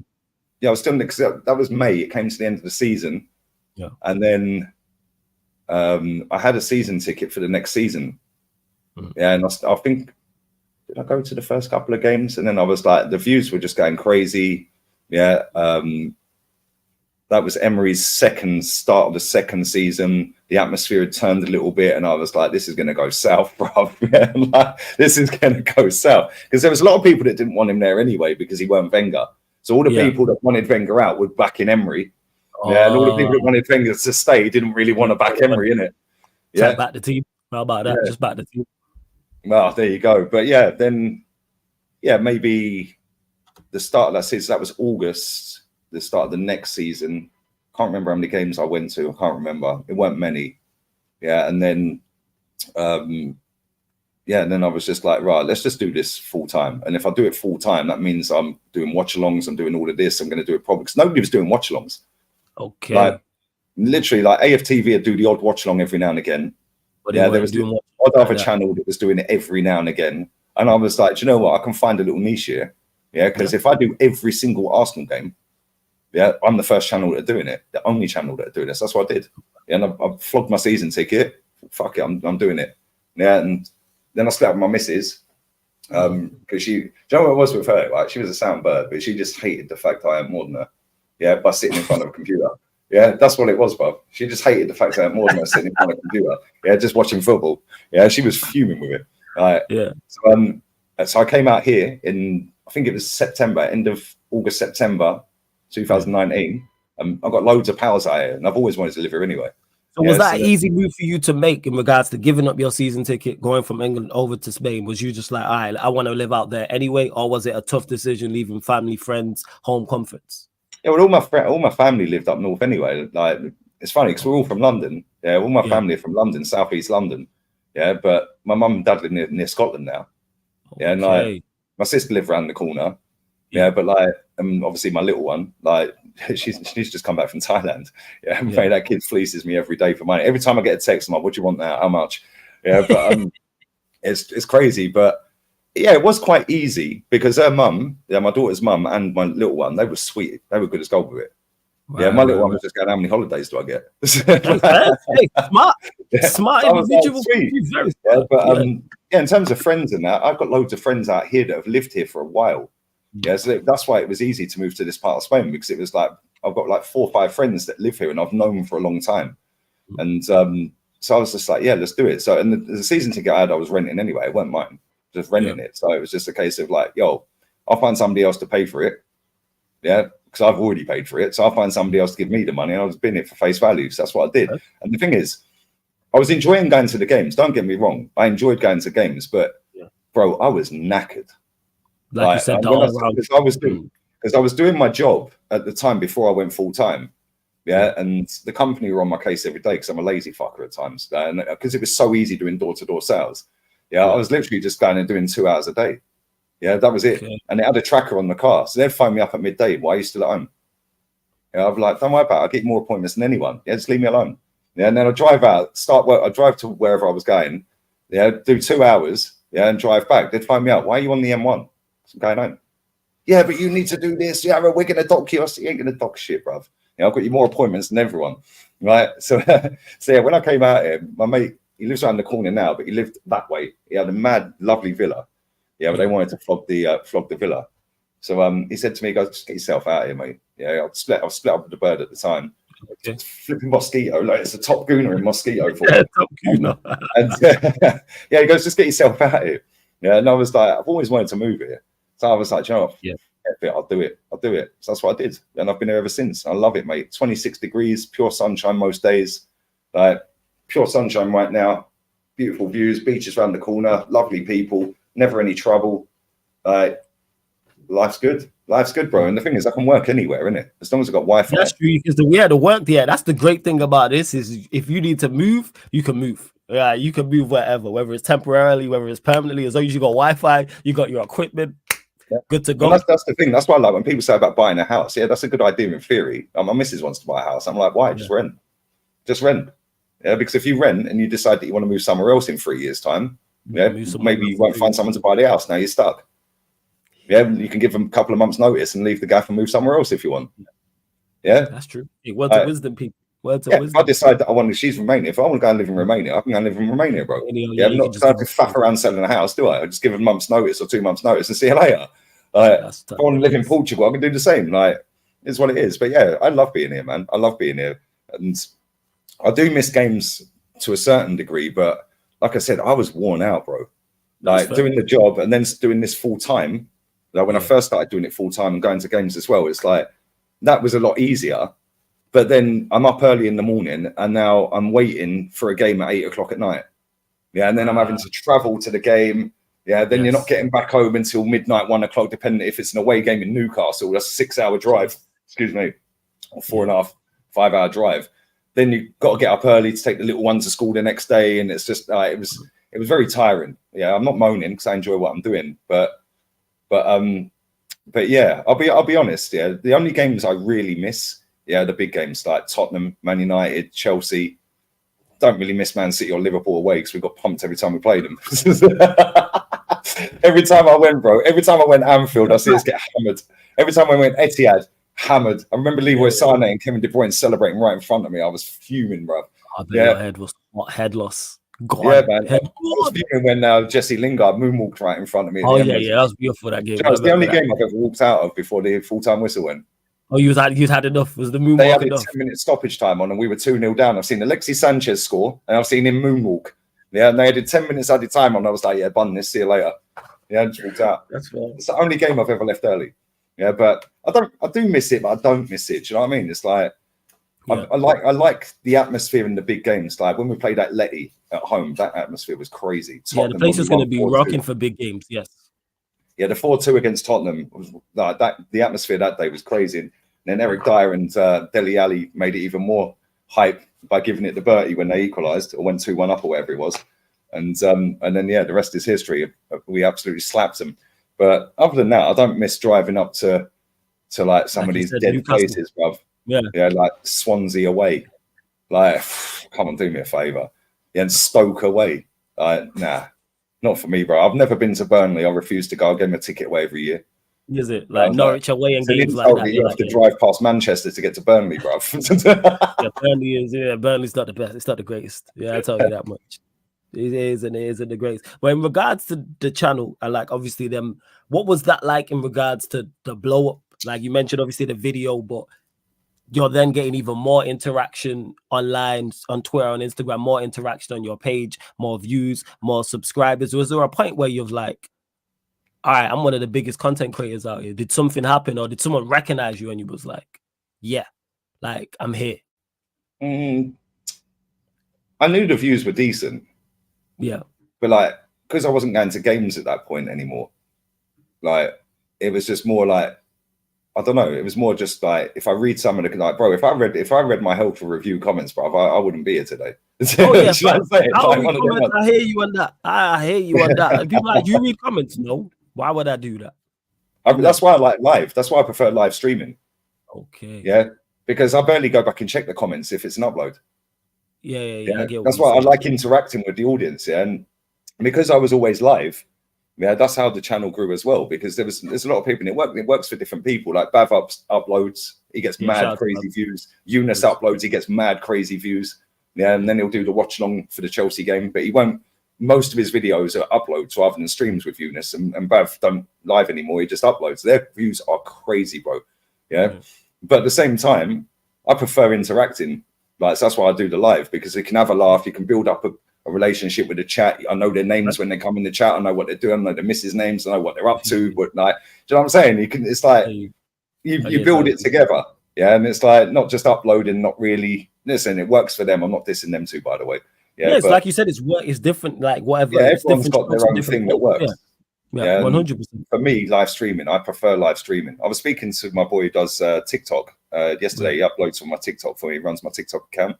Because again, bro, if I read the comments on there, I'll probably get suspended if I reply to anything. Like, you know what I'm saying? Yeah, that's worse than Twitter, bro. It's best you I'll just pay him to run it. Yeah, you just do it, bro. But yeah, like on here, I enjoy YouTube, man. Yeah, and for me, like, a man said, I know Lee always says hello to me. I do every time, bro. This is the thing. Always do it, bro. Yeah, it's right now. It's lovely building up a rapport. Like you said, I know certain people pop in the chat. I'm like, oh, that's such and such. What are you saying? You good? etc. And then I remember names that haven't come in the chat for ages. Yeah, and I'm like, yo, where you been? What are you doing? Yeah, where you been? Yeah, how comes I ain't seen you for 6 months? What's happened? Was I too toxic and negative for you? Now we've lost the game. You're back. But no, I prefer the live. But in terms of like when I realized I was good at it or whatever, I don't know really. I can talk in it. Yeah, I've always been able to talk, and I'm funny. I know I'm funny. Oh yeah, I can make anyone laugh, bro. Like literally, I've been upset a lot of people as well. And that's why I said. That's why I asked. Like, did you realize when you became such a heavy influence in this? Because, like I say, anything you go viral on a regular basis. And yeah, but do you know what? That's. Do you know what? This is how I know that I hate the word influencer. I hate that. I'm not trying to. But that's why I don't say influencer. That's why I say you just have an influence, which you do. Yeah. You do have influence. When people say you're a social media influencer. No, I'm not. I'm just an Arsenal fan with an opinion. Yeah. Like, I'm not trying to influence people. Like, you know what I'm saying? I'll just give my opinion. If you don't like it, that's your problem. You don't like it, yeah, fact. Yeah, but probably when people did start clipping up all my stuff, because there's so many people on other apps that are triggered by me. Why? Like, why are you so rattled by me, bro? On match day, if Arsenal win a game, I'm trending. Yeah, that's true. That's crazy. Rather than people celebrating, if Man United win a game, he's trending. And then rather than celebrating the win, that tells you we have a lot of interaction on our channels, and people are like, they're polluting people. They're influencing people. Like, I get it all the time. Like, yeah, bro. But this is why my second channel is hilarious, because I don't speak about Arsenal on that channel. Yeah. And that channel's flying. Yeah, it's flying. Yeah, it's done nearly 300,000 views last 28 days. Whew, talk them numbers. Numbers. Best month I've had on there is 396k in a month. I was in June. Numbers. I want that $500,000. That $500,000 a month. Like that'd be nice. But when I'm on the other, like, bro, how many people are sitting there doing Celta Vigo versus Cadiz watch along? Yeah, just sitting back, dressing gown on, smoking a cigarette, drinking a beer, and having a chat with a chat. Do you know what I'm saying? Like, watching the game. Half of the people ain't even watching the game. They're just tuning in for the banter. Yeah, they're just there for the jokes. Yeah, 100%. Yeah, second channel's awesome here, says Mello. Nah, that's right. Come on. Fully understand that. Because, yeah, that's why I said influence, because you do. And people just hating, because I always say this: if you had one subscriber and got very little views, then people wouldn't be fussed. But people hate. That's what that is. Why is he successful? And the thing is, I've roasted a few people to come in the chat as well. Pause. Like I just ruin them. Like and the thing is, I got a lot of moderators. Yeah, because like different times of the day I'll be live. Yeah, and obviously different time zones around the world. So I've got loads of mods. Yeah, they just block all the dickheads, bro. Yeah, but that's what it is. The odd one sneaks through. Yeah, but then you just give them a little spray. Pause again. And then they're gone, and it's just funny, bro. Like, and I am funny. I know I'm funny. Yeah, but no facts. At the same time, I just want my club to win. Like I see people saying, "Oh, if Arsenal win something, yeah, double unskippable." But have a double unskippable. Yeah, Io di Mutante. Yeah, son of a mutant. Son of a mutant. I was just watching X-Men before this as well. I was just literally watching the new X-Men as well just before this, as you said. But this is the thing, yeah. Like people say that if we win something this season, I'm finished. I'm done. So yeah, hopefully we do, and I can retire. Your views are gonna go even more up, because not only Arsenal people who are already there watching, Arsenal fans who want to come on and say, "Oh, you're gonna be hating," are also gonna be there. People don't realize that if Arsenal do well, that's gonna help you do well. If Arsenal, but bro, even if that ain't the case, yeah. Like, when we were winning them games 5s and 6s a few weeks back, I went through the comments the other day. I just thought I was bored. I was just sad. I thought, let me go and have a look at the comments on them videos. So I was just scrolling through. Oh, Happy Lee's the best Lee. Oh, nice to see you happy. Hopefully they can win the league and you'll be happy now. Like blah blah blah. Like the amount of people saying that is crazy on them 3 or 4 games where we slapped everyone. Yeah. And it's like that's why you haven't been playing well. And the thing is, for me, I said this to Jez and Kenny, to Rance as well. Like for me, if Arsenal win the league, it's almost like a weight off my shoulders, because I'm not saying I've been the only one online on YouTube peddling Arteta out. You've got to win stuff, keep the standard, because there are others. Yeah, Curtis Troops, Dan Potts, all these other people, Northside. Yeah, other people are doing it as well. But bro, I've been on the case for years and years and years. Yeah, and I've stuck to it. Everything I've said. Yeah, I ain't flipped or flopped, and I'm sticking with it now. If he don't win anything, sack him. Yeah, like, because at the end of the day, it's clear he can't get over the line, and it's 4 full seasons to get rid of him. But again, it'd be, but we were title challenging with the best manager, the best squad. No, get out of here. Yeah, if you can't get over the line, get rid. He's a paid employee. Ancelotti is in his 2nd spell at Real Madrid. He's managed 51 games at Real Madrid in 2 spells, more than Arteta at Arsenal. Jeez. Make that make sense. 10 of the last 17 managers at Madrid have lasted less than 50 games. Why? Because they're paid employees, bro. Yeah, and they realise that. Yeah, the club spot a dud quick. I'm not saying Arteta's a dud, but he's looking that way if he don't get over the line this season, because that's 4 full years, 1 trophy, and that's what the squad you got rid of. Yeah, if he does get over the line, I will feel like all that fighting, all that battling, all that screaming, all that shouting, all that like swearing and toxicity and negativity. Yeah, it'd be like, wow, I can actually enjoy my club a bit more now. Do you know what I mean? Because now we have actually got over the line, and then next season I can sit there singing songs to rivals, going, yeah, champions of England and all that. Do you know what I'm saying? It's like, I've seen us win 5 titles, bro. I know what the feeling's like. Yeah. I've seen us win 17 trophies. I want that feeling. Yeah. And if he wins one, I'll be the first to sit there and say, do you know what? Fair flipping play to him. Yeah. Because for 4.5 years, yeah, I've been calling this geezer out day in, day out, bro. It's boring. It's jarring to people. I get it. Yeah. Right. But if he gets over the line, bro, I'll be the happiest geezer on the planet. Yeah, then that's honesty. So that goes to show right there. It's not agenda. If Arteta gets over the line and wins the Premier League and/or Champions League, you are going to give that man his flowers, celebrate him, and say, "Hey, you proved me wrong," and you're going to be over the moon as an Arsenal fan. That's the craziest part. And there's some Arsenal fans out there who believe you don't want Arsenal to be successful. What kind of foolishness is that? Yeah, people chat rubbish, bro. Some of my most highest viewed videos are Arsenal winning. Yeah, the FA Cup final is, I think, one of my highest viewed streams. The FA Cup semi that got us to the final has got more views than the final. Like, you know, Thomas Partey signing for Arsenal is one of my highest viewed videos. Yeah, it's cool. The Liverpool game where we lost the other week, that's up there. Yeah, I think Olympiacos. But this is the thing that winds me up with my club, right? It's like, you know, you're not allowed to call that, and this is a thing in football, like in English football anyway, English supported teams. Yeah, when we went 1 win in 7, yeah, people are going, oh, just be happy, just be, well, yeah, blah blah blah. Like when we were beating Luton, stoppage time winner and all that, we beat you in stoppage time, scored the 2 goals in stoppage time. Yeah, and people are going, just be happy, we won the game. I was calling it out, saying this is not sustainable. Then what happened? We went 1 win in 7. Yeah, the best thing to happen to Arsenal, believe it or not, yeah, was that trip to Dubai. It's worked and since. again, I called that out. I was like, they're all on a jolly up. Yeah, Declan Rice is walking around the golf course with flipping Rory McIlroy. Like, what's he doing? Yeah, like, why is he on a golf course, bro? Yeah, you got man eating salt bait. Like, get out of here, man. Yeah, but it seems to have worked for now. However, there is 10 games left in the Premier League, and this is where we bottled it last season. Yeah, this is where we bottled it. So, have we learned? Can we get over the line? If we can get over the line, I'll be over the moon, mate. I'll be the happiest guy on the planet. Yeah, because that'll be 6 titles I've seen us win. Yeah, and if he can't get over the line in the league and he wins the Champions League, bro, he's done it against Bayern Munich and either Real Madrid or Man City, and then whoever's on the other side. Yeah. But again, if we get to Wembley, if we get past them 2 teams, right, the quarter and the semi, we get to Wembley, I fancy us to beat anyone. Yeah, it's Wembley. We always win at Wembley. That's fair. That is a very fair. PSG, Atleti, Dortmund, Barca. I'll be confident we beat any of them. Yeah, but I won't be arrogant with it. I've seen our fans sitting there saying Bayern are finished, they're dead, they're crap. Yeah, Real Madrid, bring on Real Madrid. Like, bring on Real Madrid. Bro, they've lost 2 games all season in all comps. Yeah, both of them were to Atleti. That's crazy. Bring me Real Madrid gangs from Arsenal. This is how you know that they haven't seen Arsenal win a major honour before, because they get so giddy. It's like, bro, just calm down. They do, but you know what that is? That's like the guy who's never had a girl before, and then a girl's talking to him. We've all seen that happen, and that a man just gets super excited from chatting. Just don't know. Yo, you never been around American holes before. Settings and that. Yeah, you've never been around. Like, relax.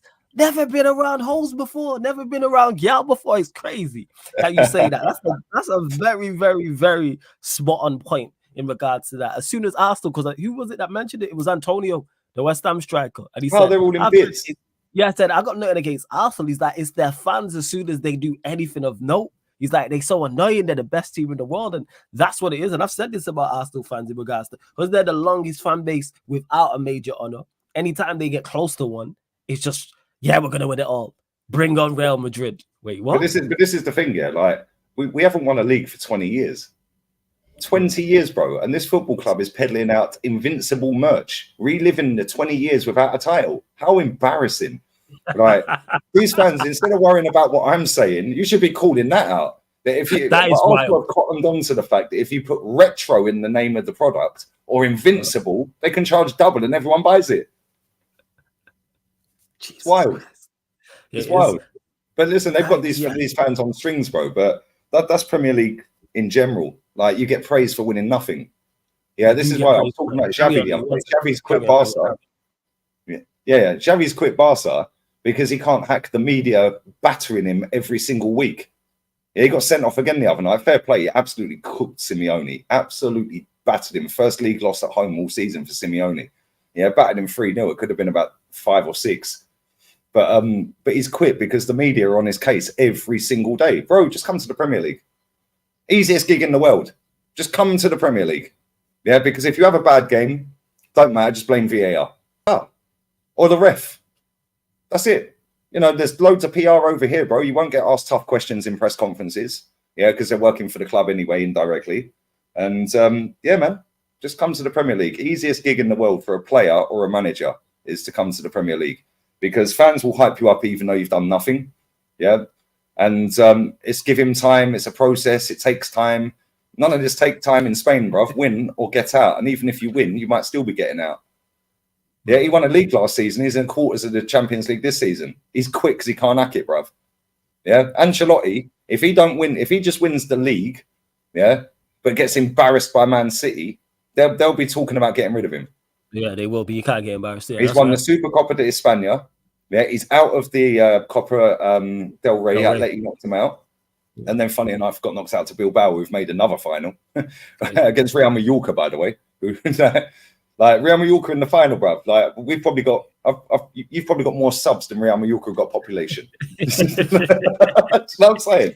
Like, that puts it in perspective. I get what it's true, though. But the way the media are, bro, I watch it every single week. There is no top 4 talk over here. Jordan Henderson getting put on him the other day. Yeah, how comes you keep passing sideways and backwards? Jeez. Yeah, was that one of your worst performances? No, because we won the game. Yeah, but it weren't great, though, was it, Jordan? Yeah, bro, he didn't have a clue what to say. Yeah, I heard he got pressed. I didn't know what it was. Before. Yeah. Someone said he got pressed, and eventually even he was like, yeah, it wasn't good. Yeah, bro, this is the thing. Over here, yeah, they are on you. Marco kind of working directly for Real Madrid. They're the mouthpiece. But, bro, I watch Ancelotti's press conferences. They ruin him in press conferences with tough questions. He's not. How comes Luka Modric is starting games? He's one of the best players ever to play for Real Madrid. Why is he not playing? Like, and he has to sit there and answer the question. How comes Arda Güler comes on for 5 minutes at the end of a game? Like, they ask him these questions, bro. Over here, is the goalkeeper whose surname starts with R going to be in goal for the next game, Mikel? Like, you have the top. What was the guy? James Maddison is in my fantasy Premier League team. Should I take him out this weekend, Ange? You're going, couldn't care less, mate. Yeah, you don't care about that. Like, ask some proper questions. And that's why content creators over here, that's why we have the lane we have. And that's why yourself and others have had the great success, because not only are we asking the questions, we're having the conversations people want to have. Let's have the real conversations in regards to, you just mentioned it there. What if we win, but the performance is not good? All right, let's celebrate the win, but let's talk about the performance not being good. Let's talk about it not being sustainable, etc., etc. People don't. That's a great comment in the chat as well. Yeah, from S. Madison says, "True, surprised the media are not after Eddie Howe yet." Facts. Why? Because he's English. Yeah, we know and it's Premier League. Yeah, they know that there's going to be less. There's going to be less criticism. If that was a foreign manager, there'd be much more. If that was Unai Emery that gets top 4, let's say Unai Emery gets top 4 this season, but then does the same as Eddie Howe this season, the following season, trust me, they'll be on him. There'll be much more conversation about it. No, that's fair. I fully hear what you're saying there. And big up to everyone that is locked in. Run up the likes, hit the subscribe button. Let me get to some of these super chats. Big up to Che, who said this earlier. Says, remember when you used to say that Arsenal 11 wasn't great? I don't know if that's aimed at Lee or if it's aimed at me, but I still don't think that Arsenal 11 is great. I think it's very good. The Arsenal 11, we've probably got 2 of the best centre-backs in Europe. Yeah, I think I rate Saliba highly. Yeah, as a pair. A good partnership. Yeah, we've got some good players. Declan Rice has been superb this season. Yeah, but let's not try and rewrite history here, Che. Yeah, because the Arsenal 11 wasn't great, and let's be real, it still ain't got over the line yet. Yeah, and I still don't think it's great. I think it's very good, but I don't think it's great. Yeah, it's very good. We've got some very good players. Yes, but we have to get over the line. Yeah, that's it. Big up to Sheik, who says Lee is the Gordon Ramsay in the football space. Big up to my guy Sheik. Did you know Gordon Ramsay used to play for Glasgow Rangers? No, I didn't know he used to play ball. I did not know that. Rangers, bro. That's crazy. When? Like the 80s? Yeah, back in the day, back in the 90s. I had no idea. But big up to you, Sheik. Are you an idiot sandwich? That always cracks me up, that one. That is crazy, yo. Big up to you, Sheik, man. Man put the 2 loaves of bread on the woman's face. Why are you an idiot? And she stood there. I hope she got paid for that. There's no way you would let someone do just for cooking. That is crazy. But yeah, big up Sheik every single time. Big up to HN for the super chat as well. He says playing poorly and being better. Bayern in the 99 final. Mehmet Scholl hits the bar. Yanka also hit the woodwork. We got lucky. Otmar took off Mateus and confusion in Bayern's box. Oh yeah, I remember watching that game. We were awful in that final. We were awful. I thought it was all over when we went 1 goal down. Yeah, I was the girlfriend I was with at the time. I was at her house. Yeah, I was only young. I was 16, 17. And she lived the estate opposite mine. Right? And all of her family were united. Yeah, when it was 1-0 with like a minute to go, I was like, yeah, see you later. I'm going home. Yeah, I'm going home. You've lost. Yeah, I get home. Yeah, put on the TV and you bloody won. You see, we won it. Lovely. Head God. But big up to you, HN. Big up to HN again for another super chat. Says Hasselbank leads goal versus Arsenal, won as the Premier League in 99. I remember the Viduka one. That's the one I remember in the early 2000s. I remember the Viduka, the Cruyff turn with the left foot. Yeah. I hated that Leeds team, man. I remember that. They always played well against us. Apart from when Thierry Henry scored 4 against them. Absolutely ruined them. Done them 5-0, I think it was. A big up to Kind FC. Says not an Arsenal fan, but I like Leeds content because it's no nonsense, funny, and overall entertaining at the same time. Big up for the super chat. Appreciate it. I love to see you lot giving Leeds flowers in the chat as well. Big up to Dan Levitt as well. My done says at the moment I start to get into following live stream content, especially YouTube, was when Lee was on Rance's stream after the Villarreal defeat, and Lee was streaming on Ollie Out show. That was hilarious. Yes, I remember that. I do remember that. Lee got on both of our managers at the time should have been sacked after that. They should have been legal on about one. Villarreal come to the Emirates and get a 0-0 after beating you 2-1 away, yeah, and then get to a final against United. Bro, I've got more subs on my other channel, yeah, on the main channel, yeah, than Villarreal have population. It's crazy. And they've beaten Arsenal and Manchester United to a European trophy. Nah, they should have both been sacked. They should have both been sacked. And if that was an elite level club, which we weren't or ain't, yeah, until we get over the line, yeah, if that was Real Madrid, Bayern Munich, Chelsea back then, yeah, like that manager would have been sacked. He would have been left in Azerbaijan, bruv. And he should have been. Yeah, I remember that stream you're talking about, Dan, as well. But big up to you for the super chat. I always love Dan's in my chat as well. Good lad, man. Dan, a real one, man. He's been supported from a long time. But you lot continue to give Lee his flowers in the chat as well. Continue to run up the likes, hit the subscribe button as well. And you kind of mentioned it want to get your foot, obviously, with your channel, it blowing up during. Just as you started live streaming, what's the future plans with the channel as well? What have you got planned? And as a brand as yourself, as Lee Gunner, because you obviously branched out to the second channel. Is there more things in the work? Yeah, the second channel I'm enjoying. I'm enjoying, bro. I'm sitting there doing Osasuna versus Cadiz, and like we was talking backstage before kickoff, saying, "Yo, shall I do Cyprus versus Gibraltar?" Yeah, man, definitely do that. Yeah, guaranteed goals, bro. You know Gibraltar are conceding. Multiple goals. But I'm enjoying doing the watch-alongs, like, because I'm more relaxed watching other teams. Because you're not emotionally attached. And I can have a bit of banter. Like when you lot done Liverpool, yeah, like either way I couldn't care less who won the game. It was like these jammy bastards have nicked it in the last kick of the game. Yeah. But then I could sit there and go, but they're doing it for Klopp. Yeah, not really. Yeah, where's your quad now? Yeah, the baby quad. Baby quad settings, eh? Uncomfortable. The baby quad's turning into a tiny treble, bruv. I like that. I'm gonna use that. The baby quad turning into a tiny treble. I like that. Still. The tiny treble. Yeah, man, the tiny treble. It could turn into I don't know, a dwarf double. Like remember that. I remember if they don't win. It is definitely from the baby quad, you know what I'm saying, the tiny treble to the tiny treble, bro. From the baby quad to the tiny treble and that. But no, it's funny, man. Yeah, it's funny because like I don't know, I just enjoy doing other games because it's less stress. Yeah, because I couldn't care less what the outcome is really. Like people always think I've got some kind of agenda against Barcelona. No, I just don't like Xavi. That's right. As a manager, I don't think he's any good. But I do think that Xavi as a player is one of the greatest players. Xavi is the best player I've seen live against my team. Oh, jeez. That good? Yeah, but I just don't rate him as a manager. Yeah, that's fair. Yeah, and it's like, man said the stars are aligning. Yeah, big up. Hey, this Maldini asking if the stars are aligning. Hey, shout out to Tony, who was the first person to say that on the United Arsenal show. And then I said it afterwards, and now it's a thing, and I see it all the time. Nah. So where it stemmed from with the Arsenal thing was Tony. So Tony, shout out to TJ Warren as well. Shout out to Tony. We was talking. I'm listening. I'm gonna grab a beer from the fridge. Yeah, it's all good. We was talking a couple of weeks ago for those that don't know, and he mentioned about the stars aligning. It's on the channel, people. I can't remember what episode it was, and he mentioned, the stars are aligning for Arsenal. So I was like, the stars are aligning, yeah. And then ever since then, it became a thing. So I've been asking other Arsenal fans. I've asked Troops. I asked TJ on the channel. I'm like, yo, what's going on? And the stars are lining for Arsenal. And I see it on the socials now. So yeah, man, big up to Tony. Shout out to Saeed. Shout out to everyone. Shout out to everybody who's asking that question, man. How the stars are lining for Arsenal, without doubt. But yeah, continue to run up the likes, hit the subscribe button on the channel. Don't forget we're on all audio platforms as well. Yeah. The stars are aligning. The stars are aligning. That's why Troop said it on the Champions League draw, because obviously he did a live stream for it, and he was like, "Oh, this is before City drew Real Madrid, Arsenal drew Bayern Munich," and he's like, "Yeah, the stars are aligning." That couldn't have gone any worse, bro. Home first against Bayern, and if we get through, we're home first against Madrid or City. That couldn't have got any worse.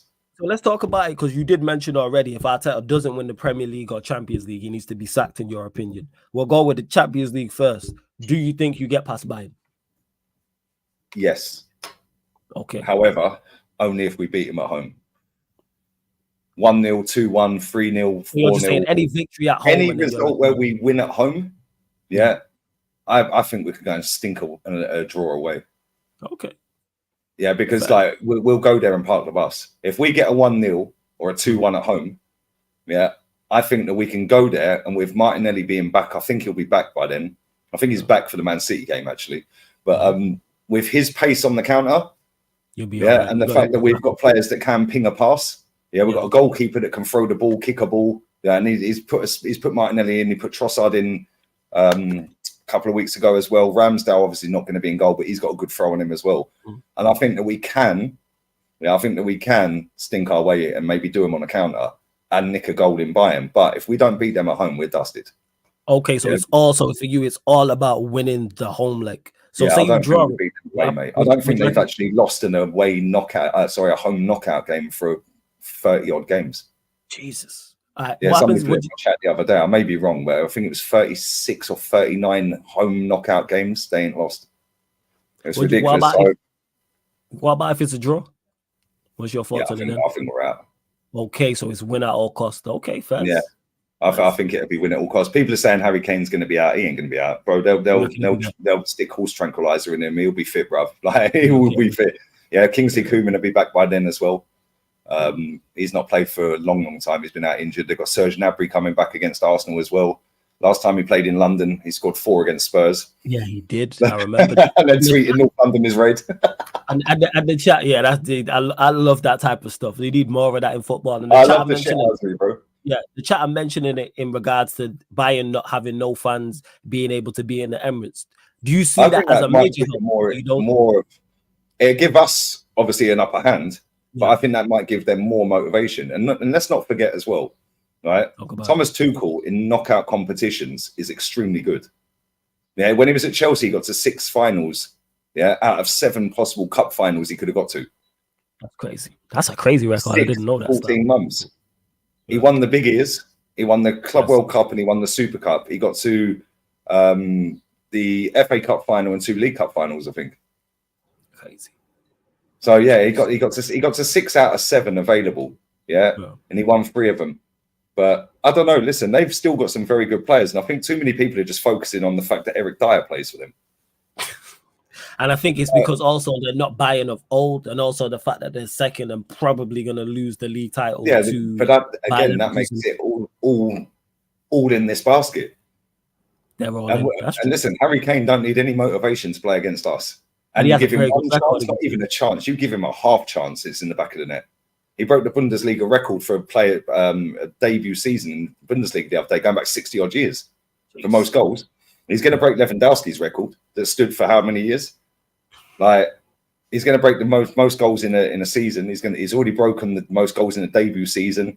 Yeah, and he ain't going to win nothing. And have you seen the golden boot over there? It's not a boot, it's a cannon. I did not know it was a cannon. Yeah, it's a cannon, bro. You couldn't make this crap up, bro. They're trolling. Only you would know that, this guy. Bro, it's a cannon. Yeah, Harry Kane, the Arsenal fan, plays for Spurs, wins nothing, goes to one of the biggest clubs on the planet that has won 11 on the spin and is not going to win the league, but he's going to get a nice cannon, that he can put next to his Arsenal shirt for when he was celebrating our win against them, Tottenham in 2004 at their ground, because he was on the parade. Yeah, that is crazy. And I see that someone put out a tweet and was like, Harry Kane's so unlucky that he'd be the guy, he'd go to Celtic in the Scottish League and Hibernian would win the league that year. I'm like, yo, you're not taking the piss, yo. You're taking the liberties. But it's true, though. It's true, but I do think we can beat them. Yeah, I do think we can beat them. Yeah, so you're saying any win. Players, though, like Kimmich, decent. Yeah, I'm a big fan of Kimmich. I'm a big fan. Kimmich is decent. Yeah, but they've been playing him right back a lot this season, yeah? Right, instead of in midfield. I think he's so much better in midfield. Yeah, and I actually think Man City are going to get him at the end of the season. I think they'll buy him. But they've got Musiala. Yeah, bro, that guy's a baller. Yeah, absolute baller. They've got Thomas Muller, one of the most underrated footballers of his generation. Yeah. I think Muller gets it. I think everybody now realizes how good Muller is. Like, bro, he's been amazing for 15 years. Same as Di Maria. When people talk about the best players of a generation, nobody mentions them too. Di Maria has won a trophy every season he's played football, apart from the season he went to your lot. That's crazy. Yeah, and Muller, bro, I think he's won a trophy pretty much most years he's played. Kingsley Coman, has won more trophies in his played seasons because he won one at PSG and one at Bayern in the same season. Yeah, because every season of his career he's won a league title, hasn't he? He's won it. This season he aimed. But they've got to go for it. Yeah, but people are saying like, Thomas Tuchel's leaving like the end of the season, which is true. but the players might not be leaving. Some of them will, but they're playing for their careers. Some of them, yeah, like maybe they're playing for a move. Yes, yeah. So I think we've got players that can hurt them, and I don't think they're the Bayern they once were. Definitely not. But they've got a manager who's won the Champions League, yeah, and they've got top players, and they've got a bad boy up front, yeah, that can score goals, yeah, and they've still got top players, and people are just focusing on Eric Dyer, bro. He might not even play.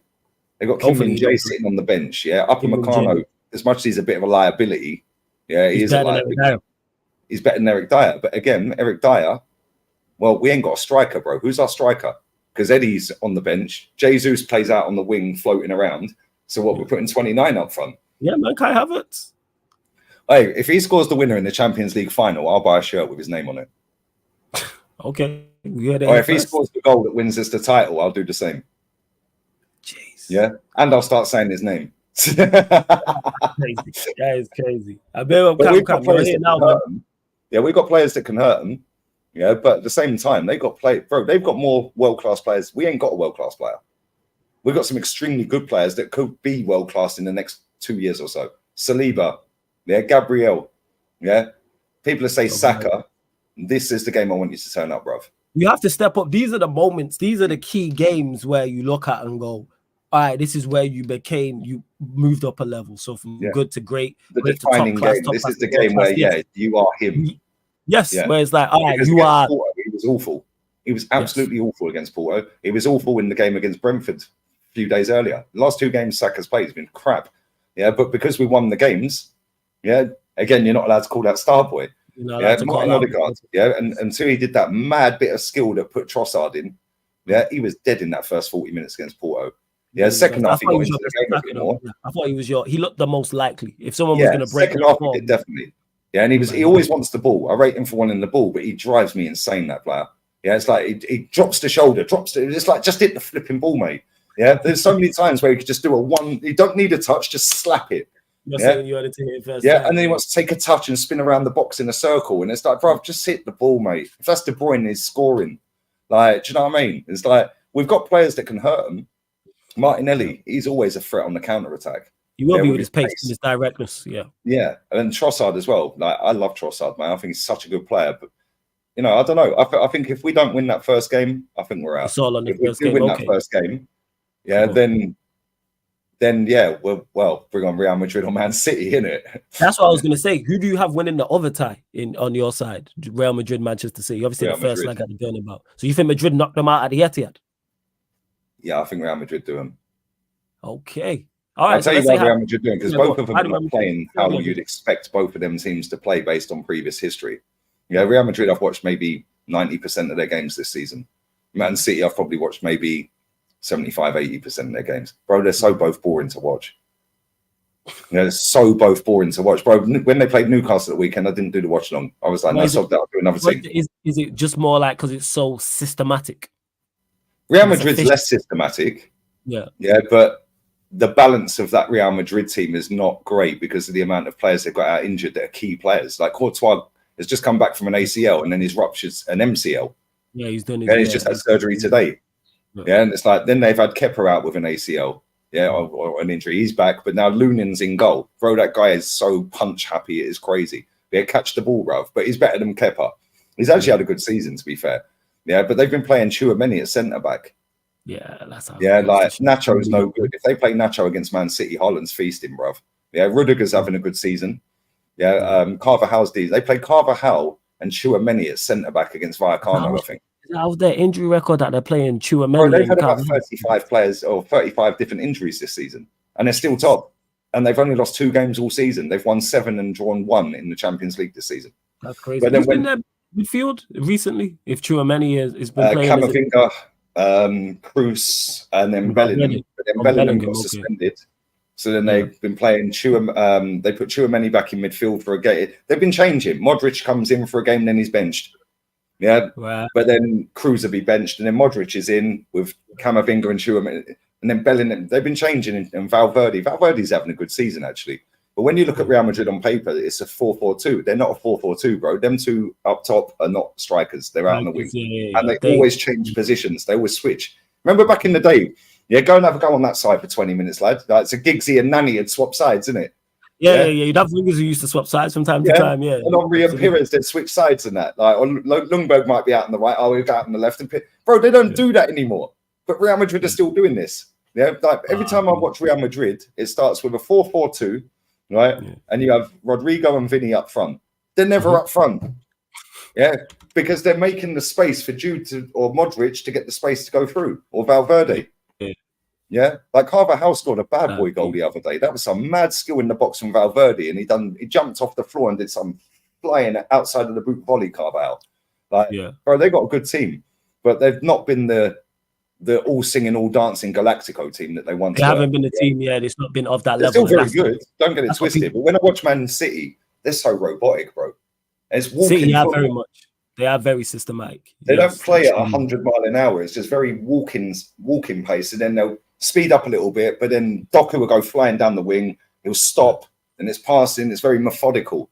Yeah, Real Madrid are more direct, very efficient. But at the same time, you can get at both of these teams. Yeah, and Real Madrid have got a better defense, despite having most of their defenders out injured. Yeah, Alaba's been out injured with an ACL.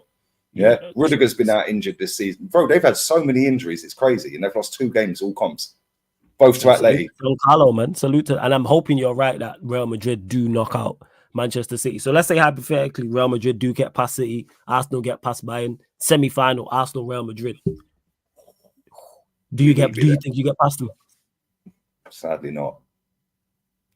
Jeez. Sadly not. They've got too many good players. Is the second leg being at the Bernabeu? Would you be more confident if the first leg was at the Bernabeu? Yeah, the first leg has to be away in both of these games. Like, and if you don't win the home game, you're finished. Yeah, because the heritage, like, bro, I've been to the Bernabeu. I'm not the new version of it, but I've been to the old one, bro. It just stinks. It stinks of tradition and class and winning. Yeah, I've not been to the Allianz.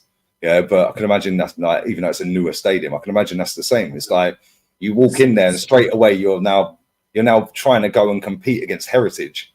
And people sleep on this, bro. Vinny Jr. up against Ben White. Hey, Ben White, the most informed right back in the league, man. Let's go. Bro, Rodrigo up against Zinchenko, and if Rodrigo gets subbed, they're bringing Brahim Diaz on. Like, come on, man. He scored a bad boy goal in the game against Leipzig, the first leg. It was him who scored. Bro, he scored so many good goals. Yeah, it's crazy, bro. He was doing double back heel nutmegs. Like, he nutmegged the same geezer twice in the corner flag the other day in 10 seconds. Yeah, and then the ref gave a free kick against him for what? Well, because you nutmegged him and embarrassed him. You get a free kick. Like, come on. They got too many good players, but I just think like their midfield is what will beat us. Yeah, the same with City. Many Camavinga, Modric, all in. They've been there, they've done it.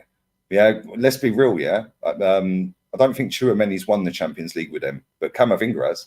Modric has won 5. Kroos has won 5. Carvajal's won 5. Nacho's won 5. Yeah, I don't know how many Vinny's won. He's won what, 2, 3? Yeah, so much experience. Yeah, Rudiger. Yeah, he's won Champions League. Like, they've got so many good players, that have been there. They know. Don't panic, lads. Like, relax, calmer. We're getting through. Yeah, we're getting through. Man City, I think their midfield beats us as well, and that's where most games are won. The midfield. Like, I do think against Bayern's midfield, I think we can stand a chance, but I just think we have to be clinical, because if you give Kane a chance in the back of the net, whereas we ain't got a player that you give one chance, it's a goal. We ain't got that player. They have. And Real Madrid have got that with Vinny. Yeah, they've got that with Modric. Yeah, they've got that with Jude. Like, you ghosts in, bang, goal.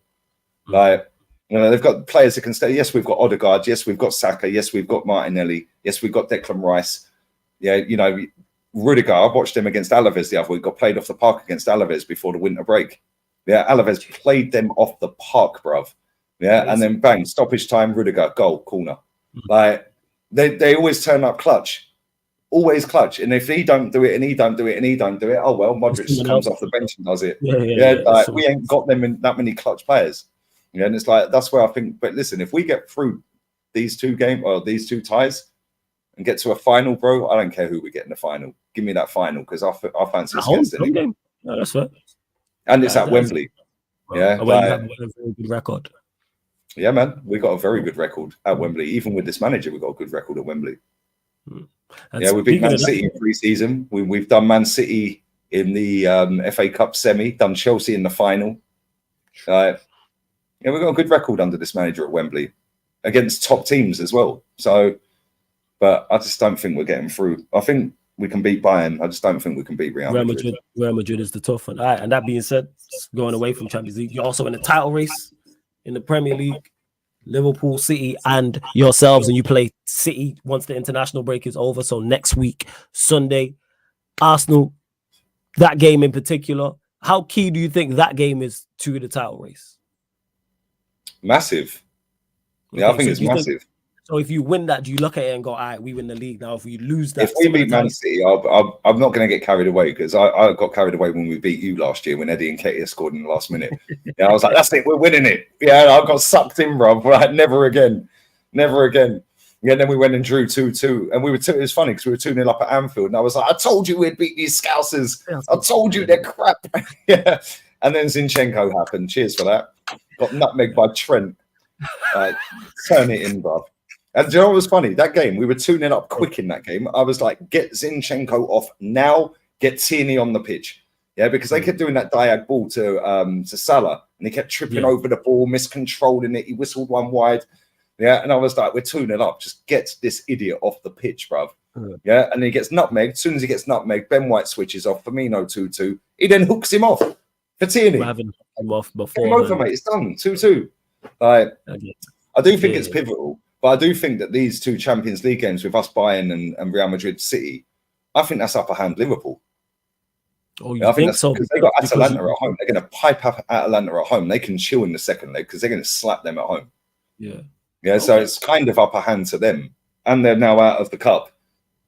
So, yeah, I think Liverpool should be favourites based on the fact that they've got an easier run-in, and the fact that we've got some tough games, us and City, not only in the league but also in the Champions League, whereas they've got an easy path to the final in the Europa League. And I think in the league, so much better than anyone in that competition. Maybe Leverkusen are probably level with them, but. But yeah, I just think it's upper hand Liverpool because their running's easier than ours. It's easier than City's. But if we go to the Etihad and we beat Man City, I'll start believing. I'll be like, yo, we're going to do something here. But the problem we have is when we play City 18 days later against Bayern Munich second leg, we would have played 5 games in between.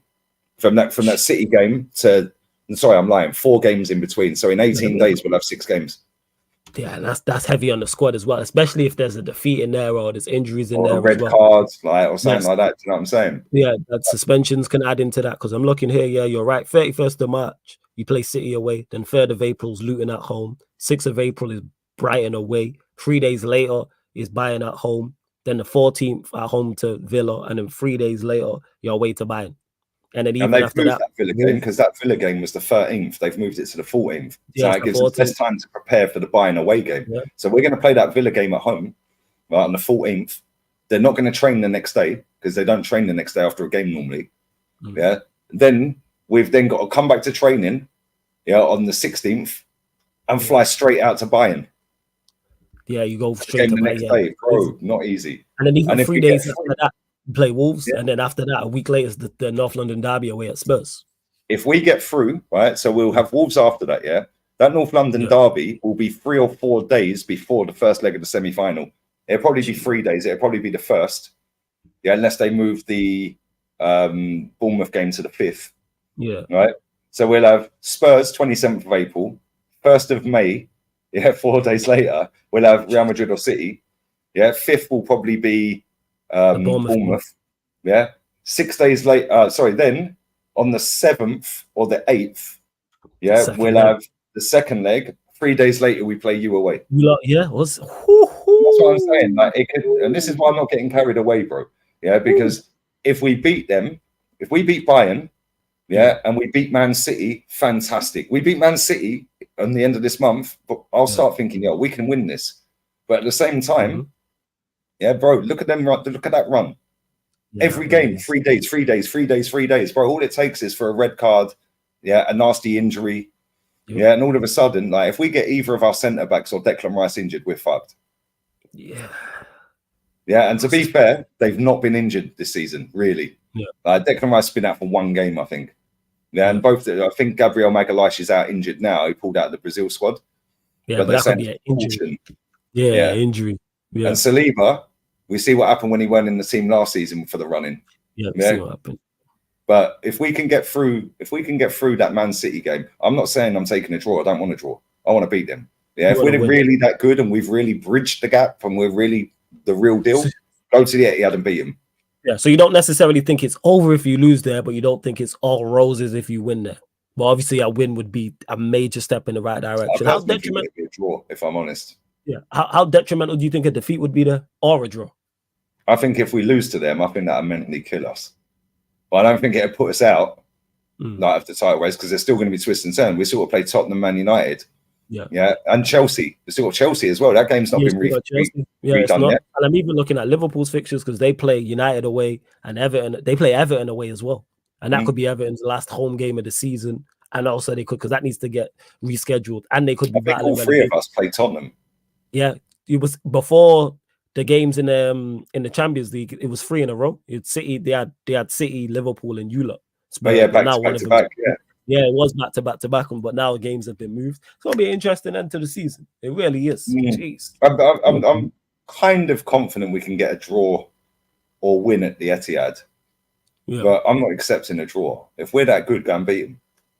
Yeah, because they're not that good to watch. You know what they're going to do. But I think Rodri's unbeaten in like 61 games or something straight. Like, it's just ridiculous, bro. Yeah, every time he's played, he has not lost a game for Man City in 61 appearances straight. So you know if he's playing, it's going to be very hard to beat them. Yes. Yeah, and then you give that geezer up front one sniff, he should score. Although he has missed a lot of chances this season. Yeah, don't let Kevin De Bruyne on the ball, because he's the supply line. Yeah, you can Ben White a pocket Doku, he's trash. Yeah, so hopefully Grealish don't make that game. Yeah, and then you just got to worry about Foden after that, innit? No, let's just be real. Bernardo Silva. Yeah, and Bernardo Silva as well. Bro, that's what I'm saying. It's not easy, but this is why the manager's getting so much money. Yeah, everyone's hyping up this team. Everyone's saying Arsenal is scary. Arsenal is scary. Well, let's see how scary we are in the next month. Scary and unstoppable. Scary, unstoppable, and world class. I dropped a video the next day saying Arsenal are not scary, unstoppable, and world class. I should change the title of this. Bayern Munich do not rate us, bro. Real Madrid do not rate us, bro. Most of this area where I live here, Madrid. I don't see Barca fans here. All Madrid, all with Bellingham 5 on the back, right? Yeah, last year it was all Vinny 7. This year it's Bellingham 5. Next year it'd be Mbappe 10. Yeah, like, do you know what I'm saying? That's crazy. Yeah, but Mbappe. Every Madrid fan I speak to, I'll say, do you rate Arsenal? Nah, they're no good. What about the manager? He's all right. Would you say him at Madrid? Nah. No. So it ain't all right, is he?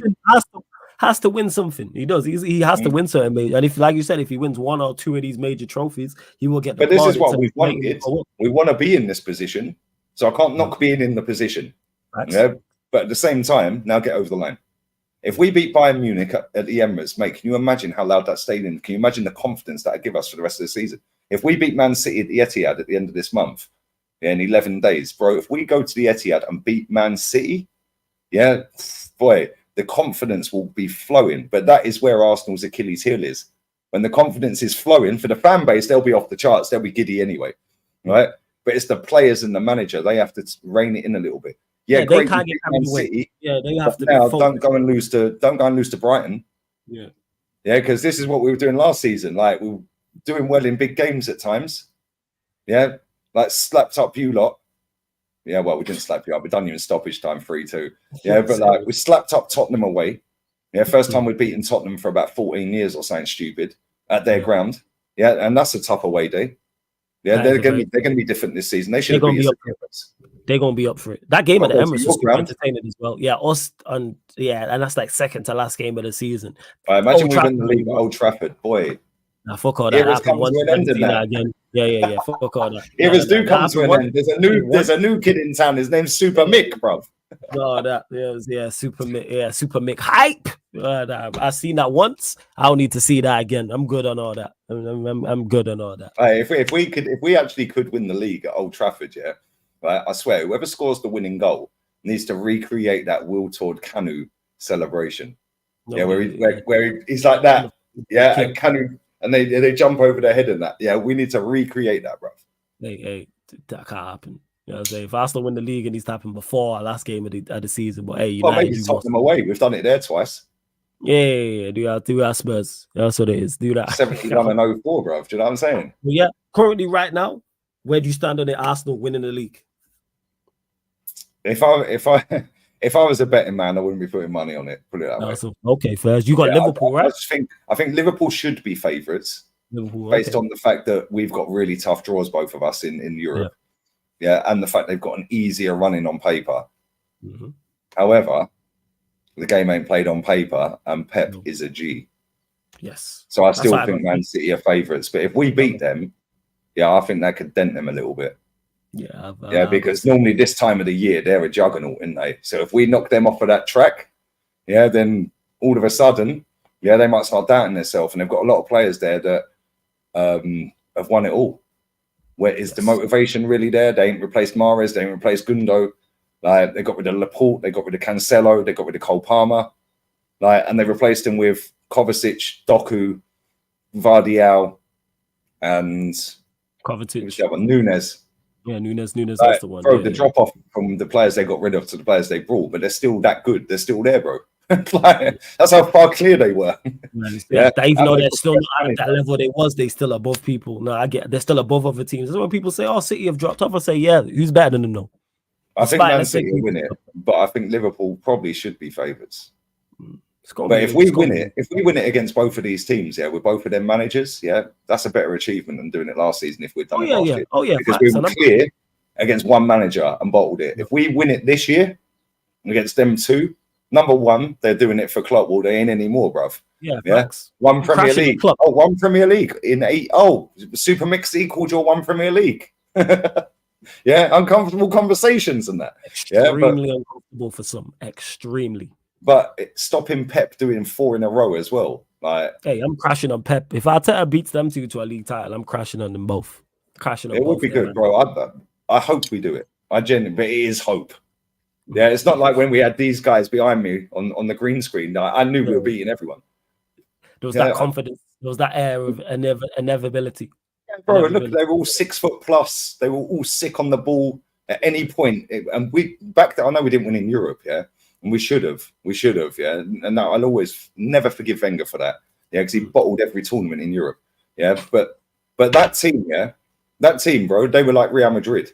They've got clutch players. If Henry didn't step up, Pires did.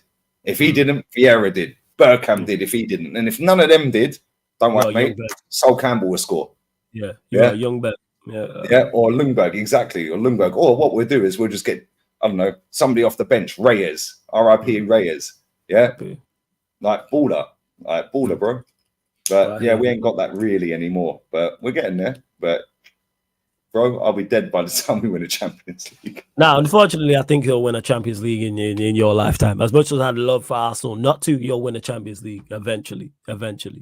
But yeah, big up to everyone that has locked in. I hope you lot have enjoyed this special. Make sure you run up the likes, whether you're watching this live right now or watching this back. Make sure you hit the subscribe button on the channel. Make sure you subscribe to both Lee's channels, people. Let me add the other channel into the title, but make sure you subscribe to League on the TV. Road to 100K on there. And make sure you subscribe to Lee Reacts as well, which is a road to 30K. Lee, great chopping it up with you as always. Anything you want to add before we close out?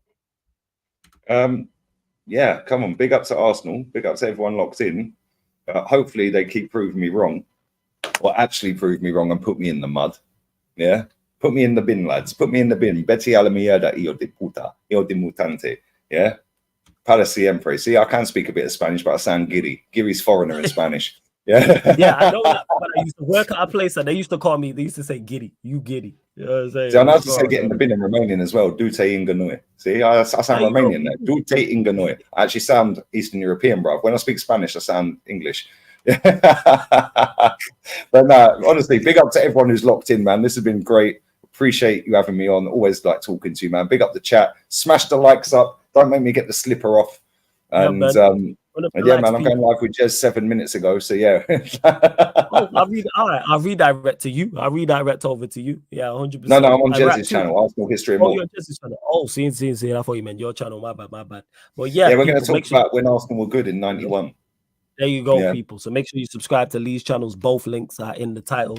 Glad you lot have enjoyed the special, because it's all about giving people their flowers. And big up to you, Lee, man, because all the words of wisdom, all the advice you give me, have me on your channel on a weekly basis as well. So it's all much appreciated. And that's what these shows are all about, for real. Let's see what else. No, I love, bro. Listen, I appreciate you coming on, and I appreciate you having me on. Yeah, at the end of the day, you're a chill guy, bro.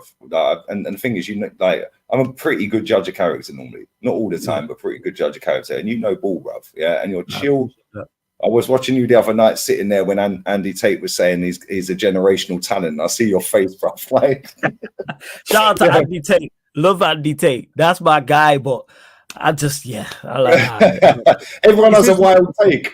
Everyone has a wild take.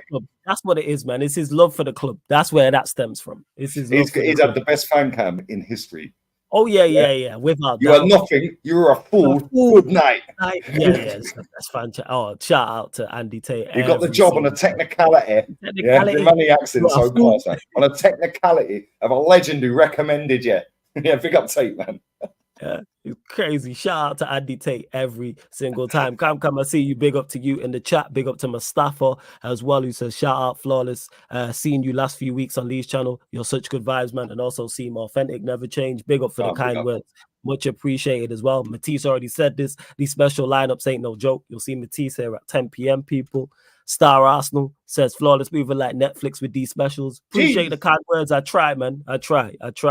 Big up to S. Madison, says, Flawless. I love these Sarcasm City specials. Something different. That's what it is. And also giving people their flowers. That's what this is about. And getting their backstory as well as what they think about their team currently. Flawless, you got to do these more often. This type of content is so refreshing. Big up my guy, Sheik. That's my brother every time. For those, make sure you check out Lewis's one, Troops' one, and there's a playlist for him. And I've done these before. This is the second time Lee's been on the special. So there's other specials as well, people. So make sure you check them out as well. Max, we are going to keep them rolling all week long. These specials are fire. Flawless, keep it up. Big up to King, says big up Flawless and Lee. Great episode. Danish Maldini says another blinder.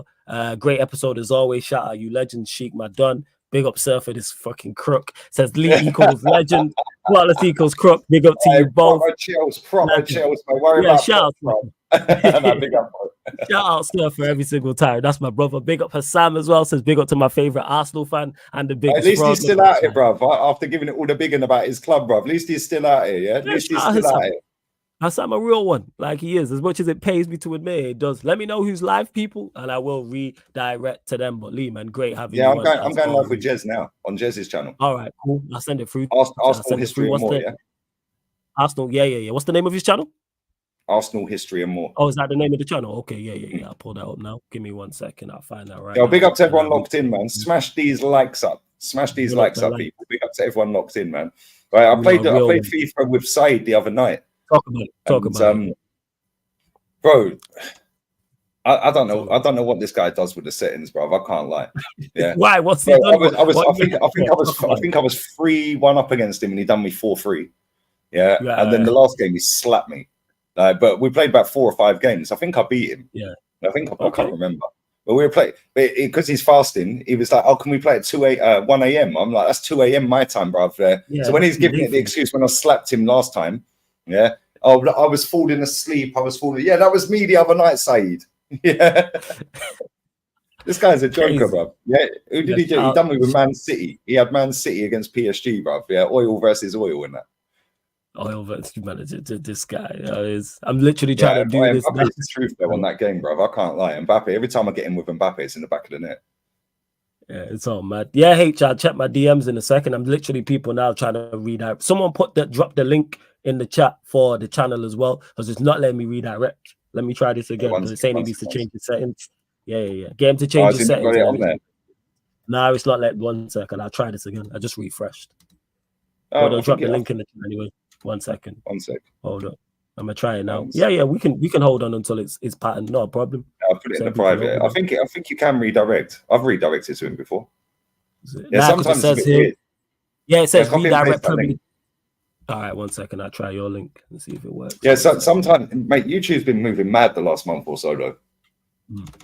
Like, I get people in my comments saying, "Oh, I didn't know you were live," or "Oh, I can't donate to you on your second channel, but I can on the first." Yeah, right. Very off key. Let me try this again. I'm literally trying it now as we speak. Right, let me do that. Yeah, just copy and paste that. It should work. Yeah. Copy and paste this. Let's go. Right. Let me try this. Literally, you lot, don't forget we're available on all audio platforms as well. Let me try refresh this.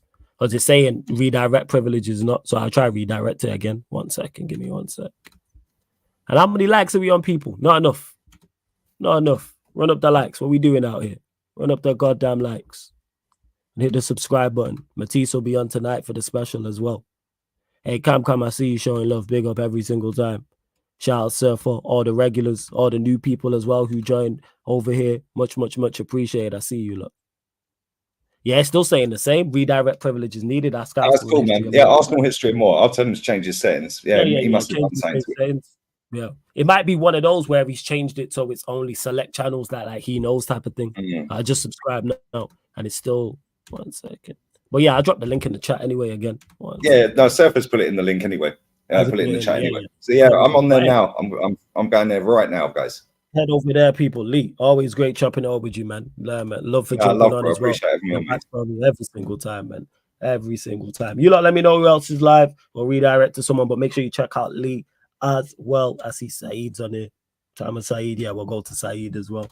But yeah, man, big up and each and every one of you as well. Like I said, back at 10 p.m. We got specials coming up all week long. Sorry, so Matisse will be on at 10 p.m. Then there's 2 on Thursday, 2 on Friday, 1 on Sunday, people. So just keep a lookout. But love to everyone that's locked in. This has been a Sarcasm City TV special with special guest Lee Gunner live on the Sarcasm City TV YouTube. Ten Hag in. Thank you very much for fuck off. Fuck off. Fuck off.